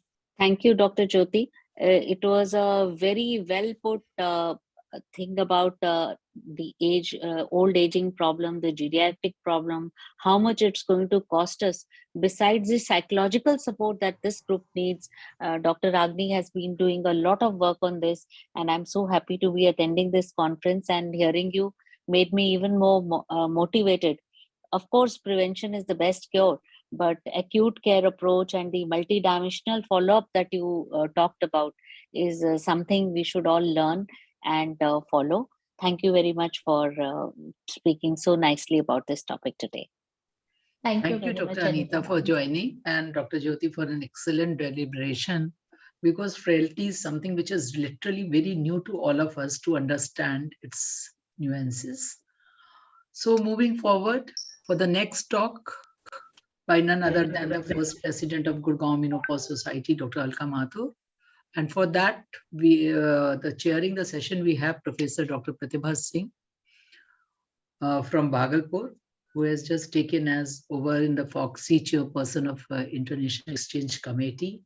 And she was president Bhagalpur Menopause Society and past state honorary secretary general AOG SPJ and founder secretary of the SAPSI Bihar and Jharkhand.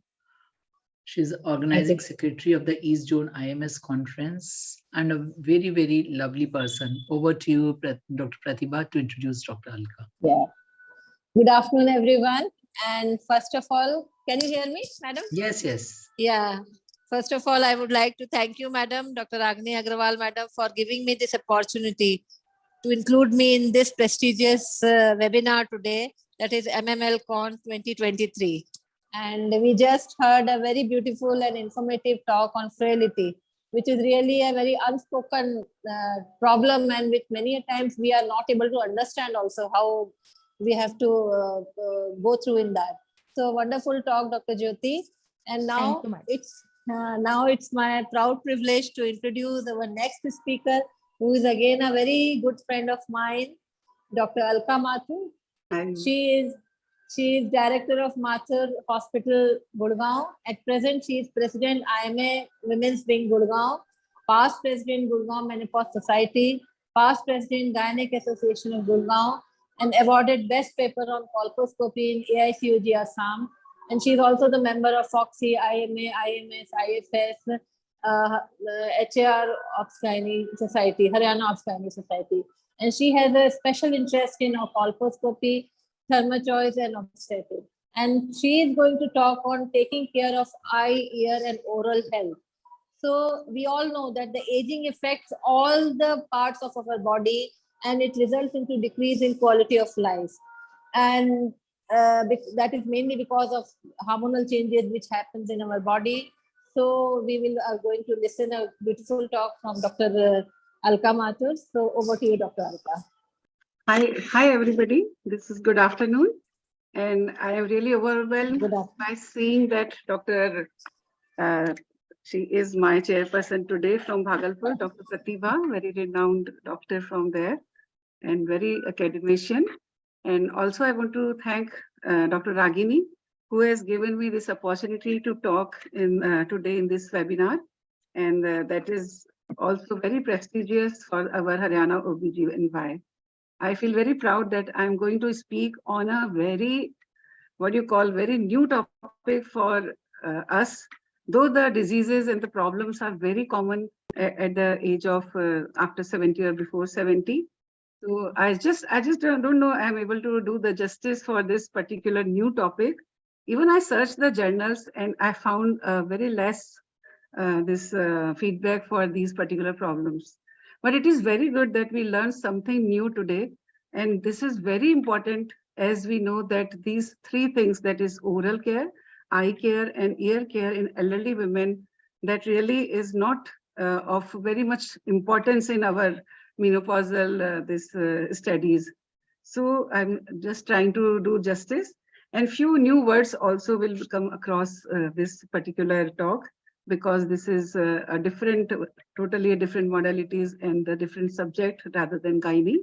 So my first talk is on the oral care in the elderly. So first of all, I just want to tell that aging population is increasing because the life expectancy is increased all over the world.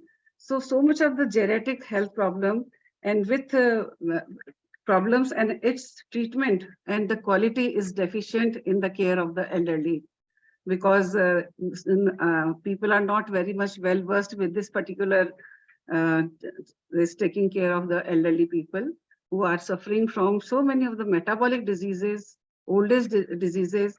So many topics are covered today, including this frailty. But the other things, that is the oral and eye and ear, is very important, because these are actually seen on the face.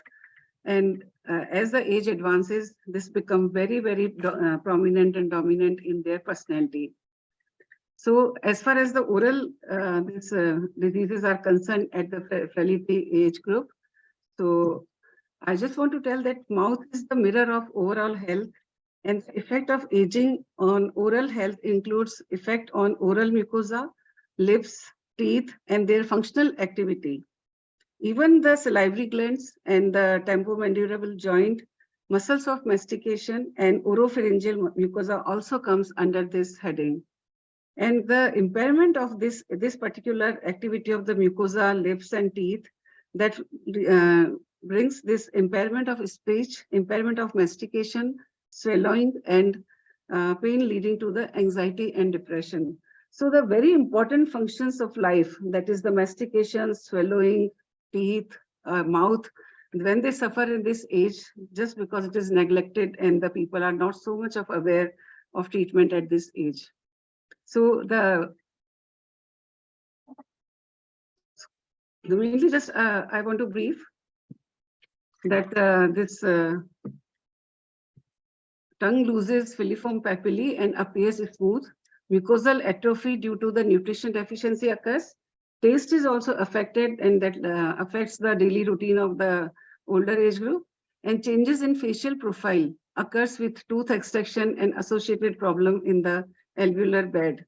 So at this age, many of the older people are getting their teeth problem, their this problem of the age, as particularly these particular arthritis, that is a degeneration of the TMJ, that is a joint, and the chemosensory functions of the smell and taste also decreases with age.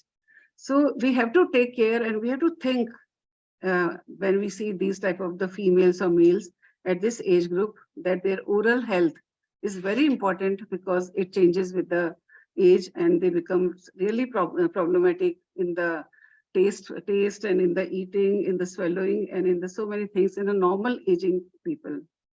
As far as the diseases are concerned, if I will say that these are the common diseases at this age group, that is the oral cancer are very important. As the age advances, the chances of the oral cancers increases a lot. And any small, this mucosal ulcer in the mouth and that stays for a long time, the younger ones should take care of that old people when you see some problem and chronic problem in the mouth or in the lips. So this is a very common cause that you should go to the doctor or take them to the doctor and think of the oral cancer, which is very common at this age group.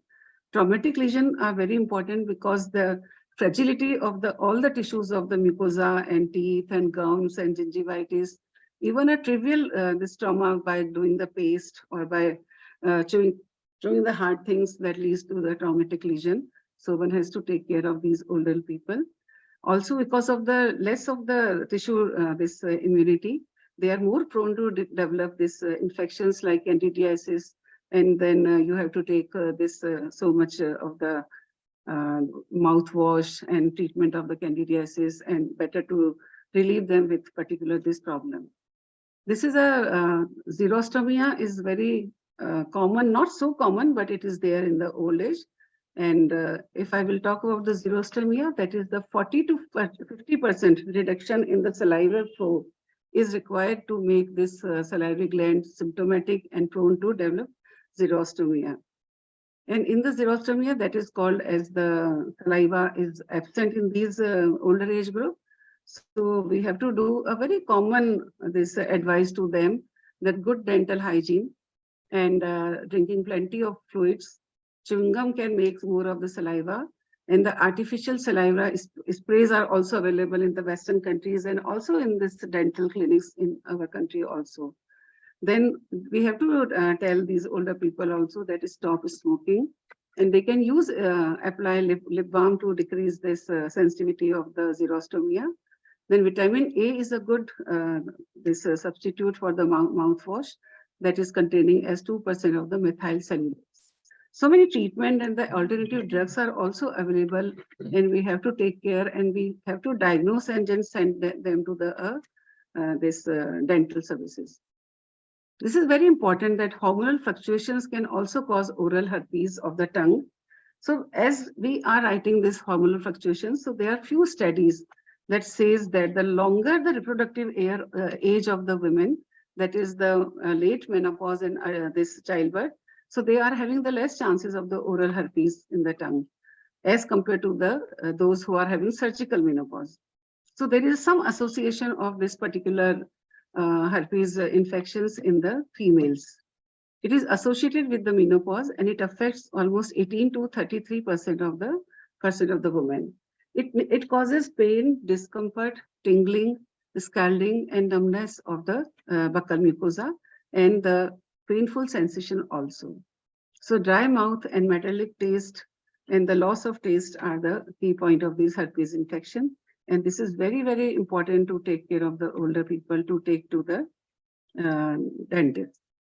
The other thing is that elimination of acute dental infection and when pain should be eliminated in the elderly patients, and the cosmetic and aesthetic dental services to be, we should know about these services are available, because you see the generation and opportunity to improve their smiles, and that is include that is very important and improve the quality of life. So if you will see that the woman who is really very good looking in their late 50s, suddenly because of these problems, they develop this mouth distortion or some other problems. So their quality of life, their self-esteem also disturbed. So we have to take care of that also. Then another is the periodontal diseases, that is resolution can be obtained by regular hygiene. And I just want to tell that this is periodontal diseases, that is a one scab that is there under the teeth, and that is making C-reactive protein in the very high level in the blood.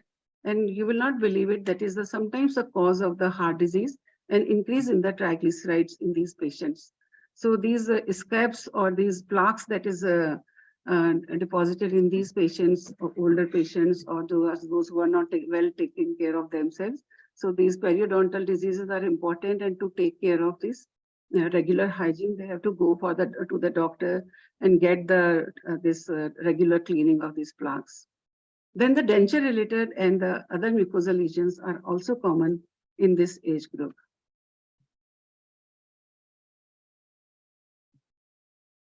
So these are some points for the gingival stomatitis that occurs in this age very commonly, and it is an oral health condition that causes gum inflammation. It sometimes appears as a deep or pale color and appears dry and shiny and bleeds very easily while brushing. Gingivitis, as estrogen level decreases during the menopause, the painful gums and budding mouth syndrome occurs. And that leads to the change of taste. And that in that treatment, particularly, it is written as the estrogen replacement, but that is not very much of this importance, as we just cannot give so much of the estrogen at this 70 or above old age group. Then we can go for the saliva substitute because they feel this dryness in the mouth. Then diligent home care and regular professional cleanings are main oral health and comfort which we have to give to the patients. Then I just want to make a comment on the systemic diseases that occurs like diabetes mellitus, oral cancers, or any meditation for the different existing diseases also give rise to lesion in the mouth, and they are more prone to the candidiasis and herpes infection. So the patient with the diabetes mellitus, which is very important or very high rate in the older age group, so they are more prone to have some diseases in the oral cavity. Then incidence of the oral cancer also increases in the tongue and buccal mucosa. So when they are going to the doctor, and it is very important that they should make a team, that is interdisciplinary team, that all the faculty of the patient's oral care, dental care, and then other care, these drugs what they have taken. So they all took in the account, and they should go for the good dental care. And I saw that there is the patient which is on the long term of the bisphosphonates, so that they are having the osteonecrosis of the jaws more commonly, as we know about this calcium replacements. So patients in the chronic gastric intestinal or gastrointestinal problems, they also suffer with the tooth erosions, ulcers, mouth ulcers, and this decubitus ulcers also in this. Arthritis gives also the problem in the joint, that is that this mandibular joint also suffers from arthritis and osteoarthritis in the this older age group. That is dysphagia is another symptoms of many metabolic diseases, so that has to be taken care of the things. So as far as this oral diseases, oral discomfort, dental health, dental diseases, and burning mouth syndrome, and another is glossirrhenia, dry mouth, and xerostomia should be taken care of, and we all should be aware of these particular these problems that arises in the older age group. And I just want to tell that nutrition should be very much supplemented in these patients, that is the dental health. So the cleaning, flossing, oral rinses, dental implants, and aesthetic surgeries, also to shape the muscles and these joints in this advanced cancer treatment is the part of this particular thing. So I just want to convey that this oral mucosa or the oral health is very important in these older age group. So we are always looking for the metabolic diseases, and it is not like a topic of like menopausal or the hormonal treatment. It is in general that elderly patients suffers, and we should be very much aware of these problems, because that leads to the pain and the problem that leads to the really very big problem for the older age, leading to depression and this psychotic problems when they are not able to eat properly, when they are not able to get treatment, and that leads to the various side effects of this particular problem. So the next we move on for the another this problem of the eye care. Eye care in elderly women also very, very important this topic. And I just want to say that as we know that hormones, they act in the two ways, that either indirectly when they are affecting the metabolic system, or directly, that is they are affecting the organ or tissues in a direct way through the cell receptor modulation. I just want to tell this particular problem that many eye diseases in the older age group is estrogen related problems, because the estrogen receptors are there in the eye muscles, and that leads to the many of the diseases. So particularly I'm covering the 3 or 4 diseases like dry eye syndrome, cataract, age related macular degeneration, glaucoma, and autoimmune diseases. So these are the few diseases that are really regulated with the hormones. Not much evidences are there, but still so many of the evidences are there. They are more common after the menopause because of the deficiency of estrogen. And we all know that like thyroid, rheumatoid arthritis, and connective tissue diseases also impacting the eye problems. So if we will talk about the dry eye syndrome, it's said in the journals that androgen hormone decreasing the decreases affecting the neobiamine gland and lacrimal glands in the eyelids. And when these oil and fluid producing glands are affected, that eyes become inflamed and reducing tear production and tear quality in the dry eyes. So categorically, it is written in the journals that sometimes it is the estrogen deficiency relation, and one can treat this dry eye syndrome definitely with the other medicines, but estrogen deficiency also causing this particular problem. Another this evidence-based medicine, that is the cataract, is also showing this estrogen in women may confer the antioxidant against the cataractogenesis, but the withdrawal effect of the menopause leads to the increased risk of cataracts. It is in the journal, but I don't know how far and how percentage of this particular saying is there. But definitely cataract is more common in females than the males. It is also in the study. As far as the glaucoma is concerned, that is also that estrogen receptors are present in the ciliary epithelium of this retinal involvement, and intraocular pressure and this high pressure leads to the glaucoma in these patients.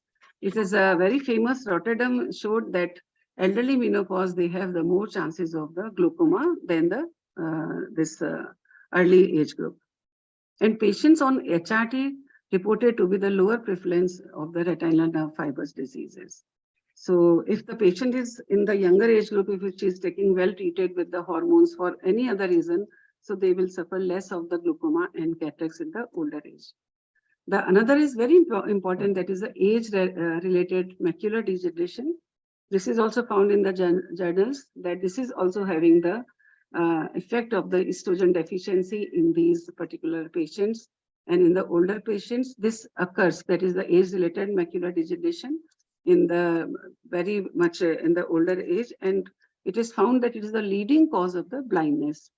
So those with the long reproductive periods and on contraception lowers the risk of AMD.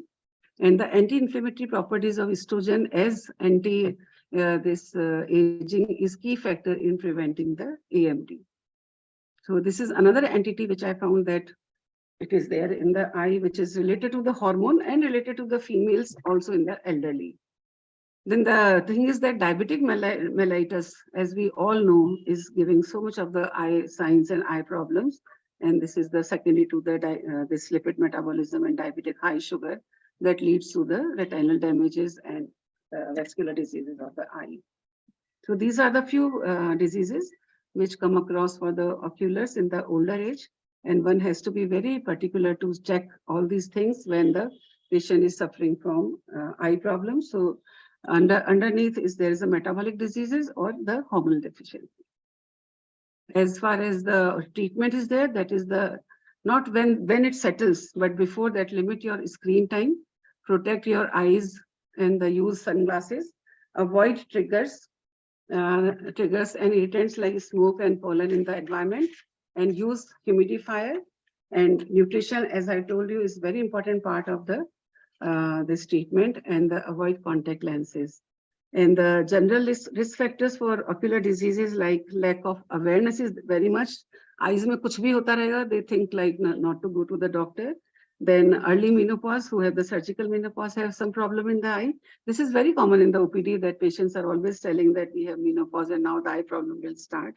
The another cause is the malnutrition, hormonal imbalance, and inappropriate drug uses when they just don't know the side effects of many drugs and they are taking it, and also to avoid smoke and dry air. So in these all things, that lifestyle management, nutrition, and their awareness of the patient as well as their caretakers, like we doctor people also, should take care of this eye problems and to guide them also. This ear and ear care is also very much important at this age group. And I found that the 4 diseases are very common at this age group. That is, one is that age-related hearing loss, and that is called as the presbycusis. So this is a term that is used for the age-related hearing loss, and it is of many types, that is sensorial or conductive. So we are not going in detail, but this leads to the major cause of the blindness in the old age. And you will not believe it, this ear problem in the old age.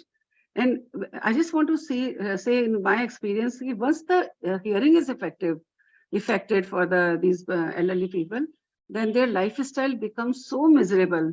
They just lost the interest in anything in the world.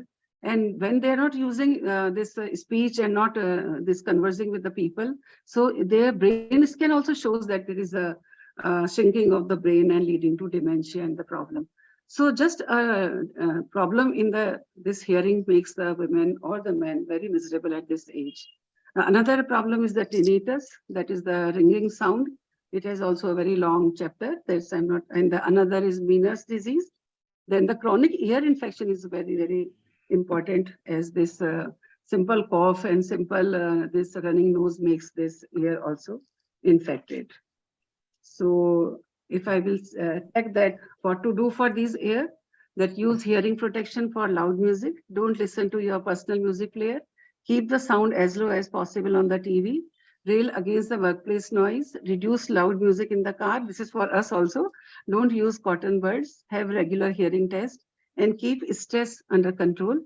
And the treatment for really the loss of hearing is the hearing aid.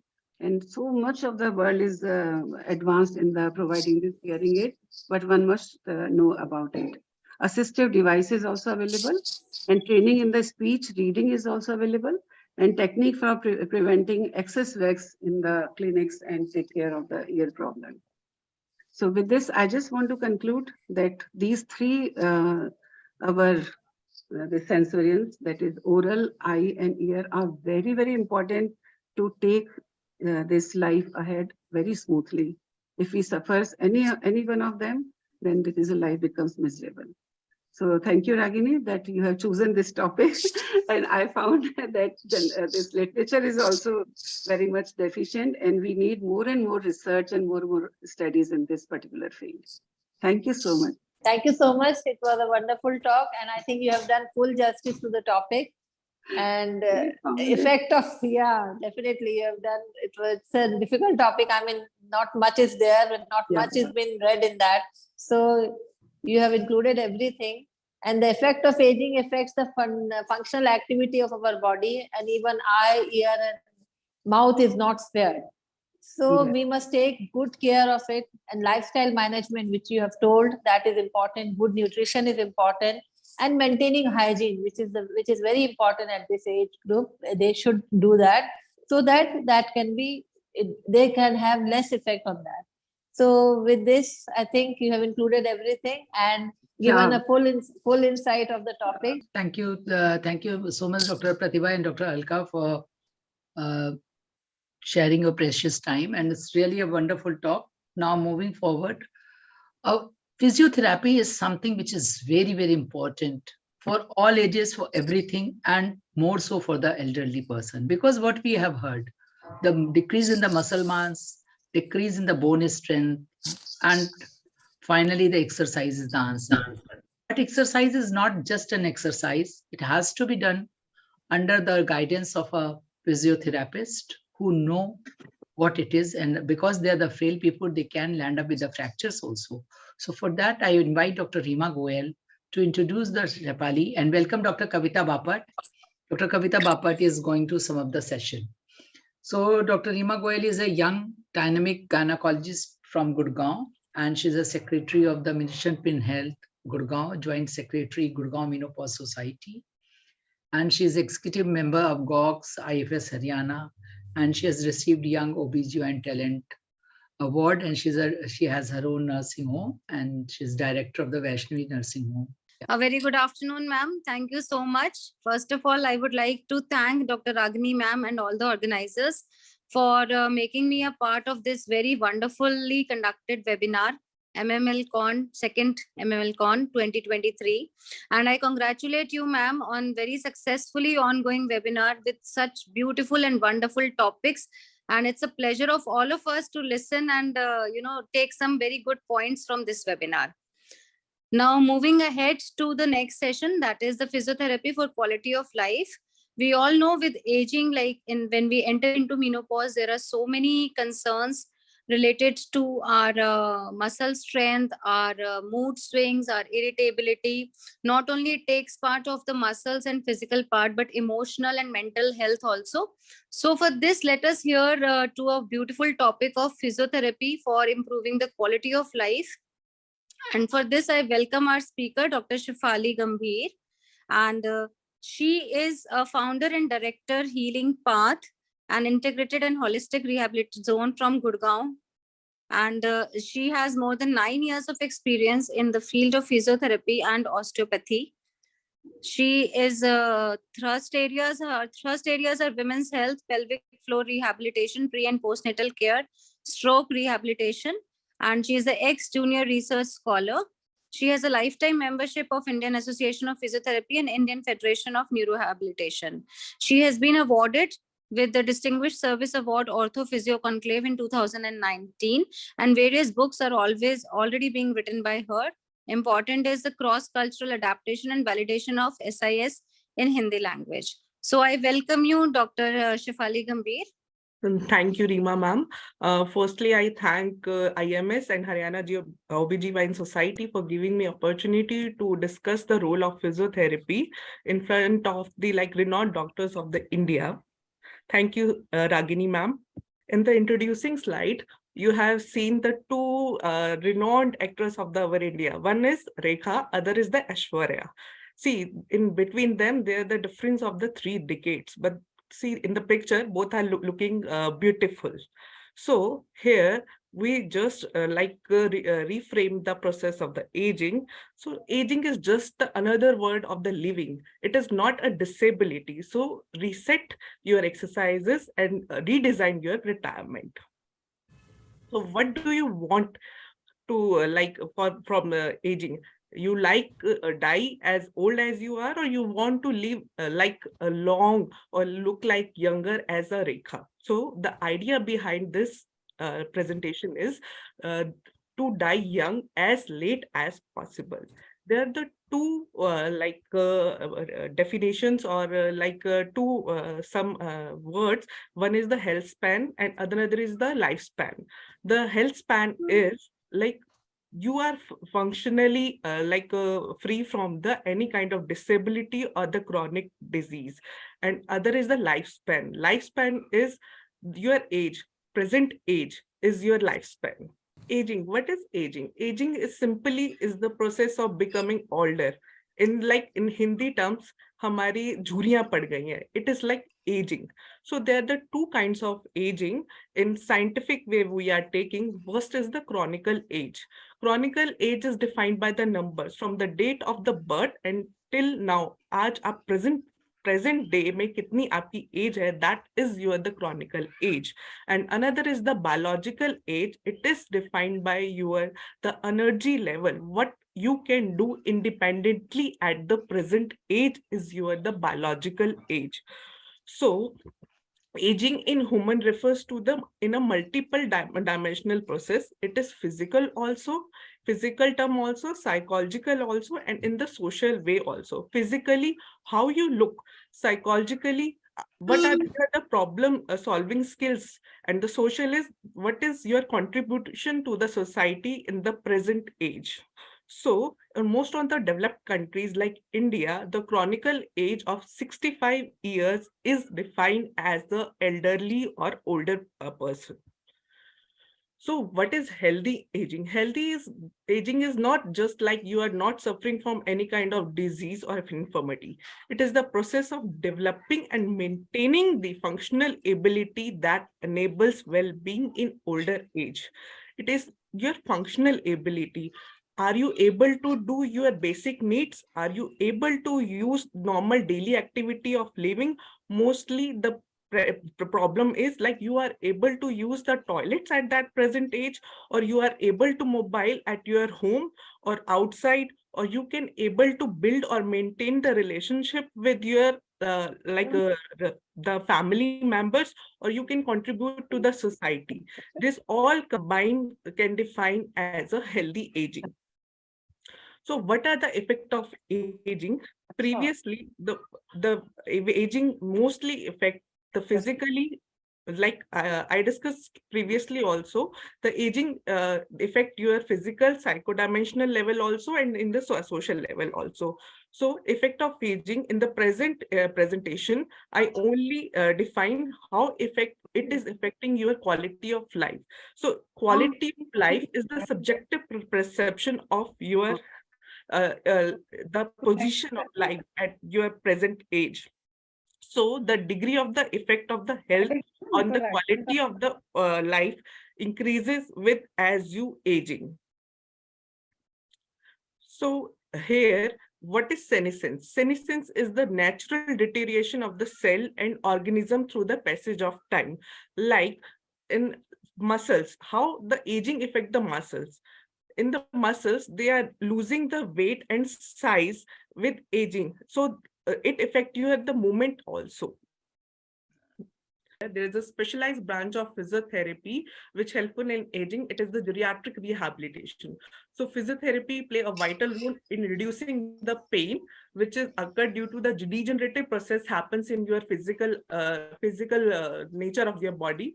And for the next main thing is to maintain your independence as long as possible, so that you can make a chapati at your kitchen also. You can use the toilet for like going susu or potty, and you can bath independently. So we can delay the effect of aging with physiotherapy physically. So my goal as a physio is to make move well so that you can move often. For me, there is like the symptoms you are like weakness, the loss of balance is basically the symptoms of inactivity, not aging. So for me, the energy, what is present energy level is important for me for designing the exercise program for you so that I can make you independent as low as possible. So here I'm only talking about the musculoskeletal health, how aging is affecting you. So basically here I'm taking two terms. One is osteoporosis and sarcopenia. Osteoporosis is the loss of bone mass. आपने सबने सुना होगा like पतली हो गई है bone, X-ray में black दिख रही है. This is the osteoporosis. And what is sarcopenia? Sarcopenia is skin लटक रही है. That is you call simply as wrinkles, but inside it the muscle is losing its mass. So when we grow, the peak muscle mass is at the age of 30, we reach the peak muscle mass. But after that, every yearly or every decade, 10 to 15% loss of the muscle mass is increasing day by day. And I'm not able to move my slides. Yes. So the goal is to die young as late as possible. So how exercise is beneficial for aging? In aging, agar ye drug hota, anybody can make a drug. So it's a best selling drug with in aging. So how exercise can be helpful? So first, it reduces our risk of health problems, like it helpful in reducing the heart related problem. and type 2 diabetes also, and the loss of muscle or a loss of bone causes the arthritic changes. So exercise can delay that process also and maintain the alignment of the joints so that you can move often. Another is like it makes you feel happy. So like in aging, you feel alone. They're the psychodimensional also affecting you. So in exercise, you have to participate with other people. You have to go outside. You have to like in a group exercise program can be designed for that people. So that the psychological aspect of the aging is also reduced with exercises. So it is also for brain. See, brain is the only organ which like do not forget to the learning process of the brain is long. So you can modify your problem solving skills in any age. So like brain, the puzzling exercise can be designed so that the aging, the dementia problem, the Alzheimer problems can be reduced. And another is overall how exercise is affecting is it improves the quality of life. At the age of 70, the one lady want I'm look like a Rekha, I'm look like Aishwarya. Other goal of the same like 70-year-old disease, मुझे बस अपने घर का काम करना है, चपाती बनानी है. So the design of the exercise for both the ladies are different because the goal is different. So age is a proof of experience. It is not a disability. Next slide. So we do not stop exercising because we grow old. We grow old because we stop exercising. So in the slides, you can see how the aging and exercise, with aging, your resting heart rate is increasing, but if you are exercising, it can be slowed down. Same happens with the cholesterol level also, your body fat also, your metabolic rate, and yes, memory, so that we can design the exercise which can be helpful in your memory also. As you saw the Ghajini movie also, जिसमें आमिर खान में हमने for the memory, there are the different exercises or program we can utilize it for the memory and dementia. And another is the risk of the diabetes and the death rate is also slower. So the exercise is not only for the arms or legs, it can be done for your eyes also, so that you can improve the blood vision also. And because like you are, see, everybody can move your eyeball. It is also having a range of movement, just like your hand. You can like make a fist. Same, the eyeball has a movement. So the movement coordination and stabilization exercise can improve your vision and reduce the risk of falls also, because eye is a very, very important structure in our body to maintain the balance. Other than that, the muscles and joints. Next slide, please. So which is the best exercise for you? It is different, or it is vary from the very age to age also, and person to person also. So I'm discussing the various kind of exercises. The first exercise is the aerobic activity, the swimming activity, which specifically focus on the lung expansion capacity, the proper oxygen level you required. As you age, lung also becomes shrink. So the oxygen level slow down, blood में भी oxygen कम होगा, brain में भी कम जाएगा. These all are the vicious cycle. So we have to also like plan an exercise for them also to increase the oxygen capacity. The simple exercise is the swimming. Yes, swimming, you can do swimming at the age of 70. It helpful in the two. If the flow of the water is like you are walking in a direction and the flow of water is also in this direction, then it is helpful in improving your flexibility. If you're walking against the walls, against the flow of the water, it provides you a resisted exercises. So swimming can be helpful in both increasing the oxygen capacity, increasing the flexibility, increasing the strengthening. So it is like a multi-dimensional exercise. Other is the brisk walk. Brisk walk you can do at your home also, or you in your park also. And another best exercise is cycling. Like in the previous era, we use the Indian toilets. In India, while using the Indian toilets, your knee joints move fully and you have a strength on your thigh. But nowadays, you are mostly sitting on the chair with 90-degree knee flexion. So it also shortens the muscles. With knee, you can use it like increase the flexibility of your knee joint. आपका घुटना पूरे का पूरा मुड़ेगा. It increase the strength of the knee also, or flexibility also. Next slide, please. Another thing is the strength training. The most important exercise in the aging is the strength training to reduce the bone loss as well as muscle loss. So the benefits of the strength training is they increase the muscle mass also, bone density. It improves the quality of life, your functional ability also, and even reduce the risk of osteoporosis, heart attack, arthritis, and type 2 diabetes. And it also improves the sleep quality, sleep pattern. So it can be done in the 3 ways. First is the body weight. Firstly, utilize your body. कोई external weight उठाने से पहले at the age of 70 the most पहले आप अपना wait तो उठा लीजिए ताकि आप बाहर का वेट उठा पाए. So first is the body weight exercise. You can do it at your home without any kind of equipment. I think it is not moving. These are the GIF images. So these are the exercises. Now it is moving. Another is you can use dumbbell. Otherwise, take a water bottle, half liter of water bottle or 1 liter of water bottle. इसके लिए भी आपको कोई special equipment की requirement नहीं है.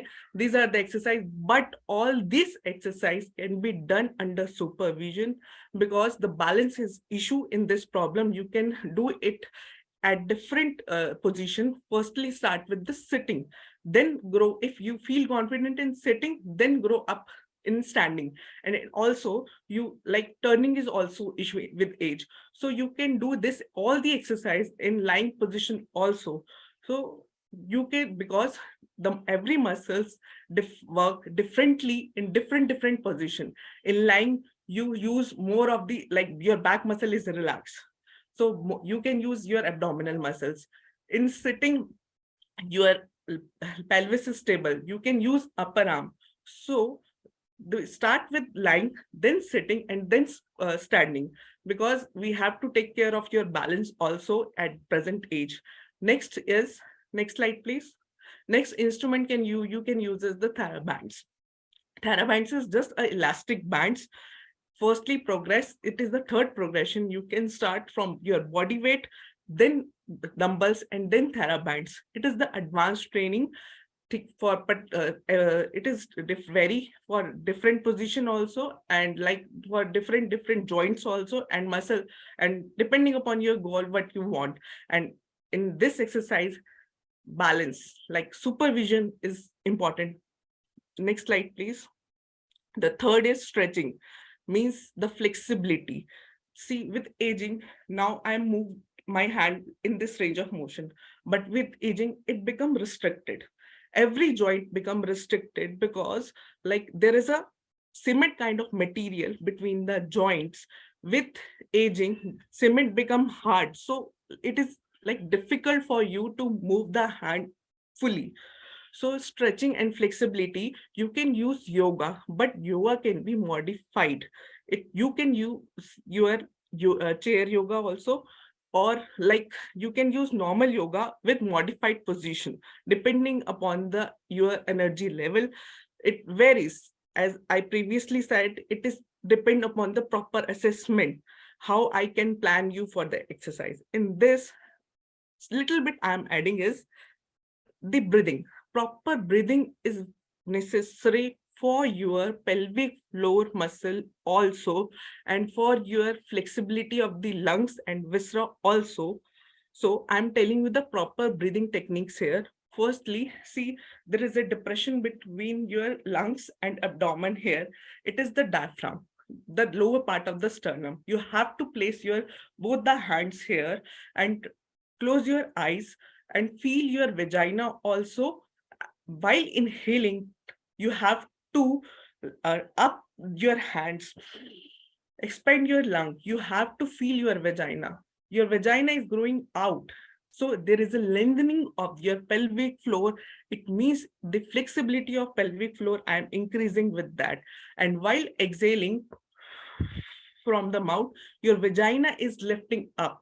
It is helpful in strengthening. So breathing is the only common exercises which can be done in the hypertonic pelvic floor and hypotonic pelvic floor.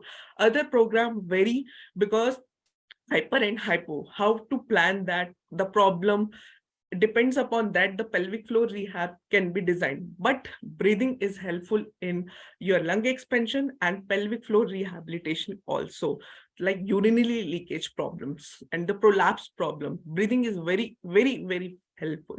Next slide, please. The most important thing is the stability and balance exercises. So it is purely done under supervision, and without like any prescription, you can't do this exercises. Balance, firstly achieve it in the standing, vary the position. You want to like lift the weight from the ground, नीचे से कुछ उठाना है, that is the challenge for your back. It means you have to be a good back balance to do these exercises. Similarly, standing, there are the various exercises. So in the balance, eyes, with aging, you use more vision rather than your joint. There's the proprioceptive sense, which loss. Proprioceptive sense means when you're closing your eyes, you can like, you can assess where is your knee, where is your toes. With eyes closing, this sense become lost with aging. So while balancing, if you are standing, close your eyes simply, but in front of you, you place a chair so that you don't fall. So place a chair, stand still and close your eyes. This is the simple basic exercise to challenge your balance. Even assessment can be helpful. It is also helpful in assessment, is balance is the issue or not. So you can walk like tandem, जैसे gorilla चलता है, like sitting में you can use TheraBand. See, this exercise can be designed for both strengthening also and balance also. There are so many exercises. So if I plan 100 exercise for you, you become tired. So I have to plan the exercise combining your goal. Like in this picture, you can see a lady sitting on the ball is using a TheraBand for upper limb strengthening also, and the ball is providing a challenge for her to maintain it trunk in the center position. So I have to design these exercises so that exercise does not become a burden for you. Next slide, please. So exercise is not like the body weight kiya, thread kiya. You can do the normal house chores also. So space is not a limiting factor. You can use complete workout, only your mat also. The vacuuming, when you are doing vacuuming, you are strengthening your upper limb. When you are making your bed, you are using your back muscles and leg muscle to lift the mattress. When you are washing the clothes, and when you are tying and drying the clothes on the wire, this is the upper limb exercises. So you can do your normal daily activity, and you can like choose as your workout plan. Your kitchen mein kaam karna hai. Kuch fine movements are also affected. So what you can do is, for the fine movements in the kitchen is, पहले हम चने होते थे, उसको साफ करने के लिए आजकल तो हमारा काम आसान हो गया है. चने के अंदर पत्थर भी नहीं होते हैं, सब कुछ मैक मिलता है. But what you can do is, आप चना एंड दाल को मिक्स कर लीजिए एंड दोनों को सेपरेट कीजिए. This is the fine movement और fine exercise for your hand which is affected. और लाइक आपने कप उठाना है, your hand is shaking, tremor is the issue. This exercise helpful in reducing the tremor, and with that you can tie the half kg weight here, so it can reduce the hammock. Because please wind up. Okay, Your okay. Time is up. Next slide, please. So 150 minutes or 5 days in a week is sufficient for you to do the physical activity. It can be anything, your normal daily activity of the living also, or you can go outside, or you can use your workout in online or offline session. But with that, please add the balance training at least twice a day in a week to make you independent, and to prevent the falls. Next slide. So what are the myths? You are not too old to start now. Walking is not enough. It's not too late to make a difference. It is not like if you start exercise, then you get injured. Aap gir jaoge. No, it all done in the supervision also. It make you stronger, and please avoid the high intensity. 80 kilo ka weight nahi uthana hai, please. So please, these are the myths. Next slide, please. So there are some rules for the exercises. So see, if your knees are paining, we can modify your exercise. If your back is paining, we can modify your positioning and your exercise also. For strength training, so firstly start with the large muscles, then go with the core muscles and upgrade your exercise with the time. Thank you. Next slide. So for planning your workout, firstly, I have to assess your energy, then your plan and scheduling the workout. Next is, in this age, rest is necessary. If you're not doing the rest, then you fall into the soreness. So we have to reassess and adjust, reassess and adjust the exercises with the time. So include all the components. So warm up and cool down is necessary. Next slide, please. So if you want strength, add weight. If you want ROM, use yoga or inflexibility. If you want power, speed exercise and increase the load, that is endurance. If you want variability, change the position. If you want endurance, sabzi lene jate ho, 5 kilo ka weight ghar tak nahi utha pate ho, that is your endurance capacity. So start with that. Hold a weight at a particular position and a particular time. If you want fun, convert your exercise. This is the sample of the exercise you can do, like Monday, Tuesday, Wednesday, Thursday, and Friday, and Sunday is complete less for you. Next slide, please. So there the aerobic exercise. Aerobic exercise helpful in improving the memory of the person and reduce the effect of the Alzheimer's disease. I'm not saying it, the WHO is saying it, and the resistance training helpful in reducing the sarcopenia and bone loss. So, and in the end, it is not the years in your life that count, it is the life you live in. So the choice is yours. There are the two beautiful ladies in the picture. If you want to walk on the walker or if you want to go for a bodybuilding exercises. Thank you. Thank you. Thank you, Dr. Shefali, for a wonderful and a beautiful presentation. Sorry for my bad foot. No, but we could gather all the information you wanted to share, and really appreciable. I think the physiotherapy that is being physically active is the crux of the entire presentation for maintaining a very good, healthy life in our later years of life. And aging healthy is what we all want for ourselves. The one thing which you said is it's never too late. So even if you are not exercising from the beginning, I think it's never late. You can start from now onwards. And we all know that exercises are very important for strengthening all the body parts, as well as including our mind, our eyes, our, everything in our heart, our lung capacity, breathing, and all that exercises. Yoga is very necessary for maintaining ourselves healthy. It energizes our entire body system. And when you are healthy, you feel energetic, you feel happy. In fact, even at home, you feel like you are alive. And we are providing energy to our youngsters. And I mean, even if at 70, 80 years, we see the female doing dancing, so many of from a menopausal society, I see so many of our seniors dancing in full rhythm, and they provide us energy. Like to we youngsters, we are getting energy from them. They're so active, conducting so many, like Ragini madam and all, they are so active, so energetic, doing all these webinars, social, so many of meetings, physical meetings. I see ma'am, she works throughout the day. So that is the energy we are getting from our healthy living style, I must say. It includes all our nutrition part, all our exercises part. So a wonderful talk, including all the aspects. And congratulate ma'am once again, Ragini ma'am, for a wonderful webinar going on and giving us insight and even motivating us. We are also feeling motivated. Thank you, Rima, and thank you, Shefali, for a wonderful presentation.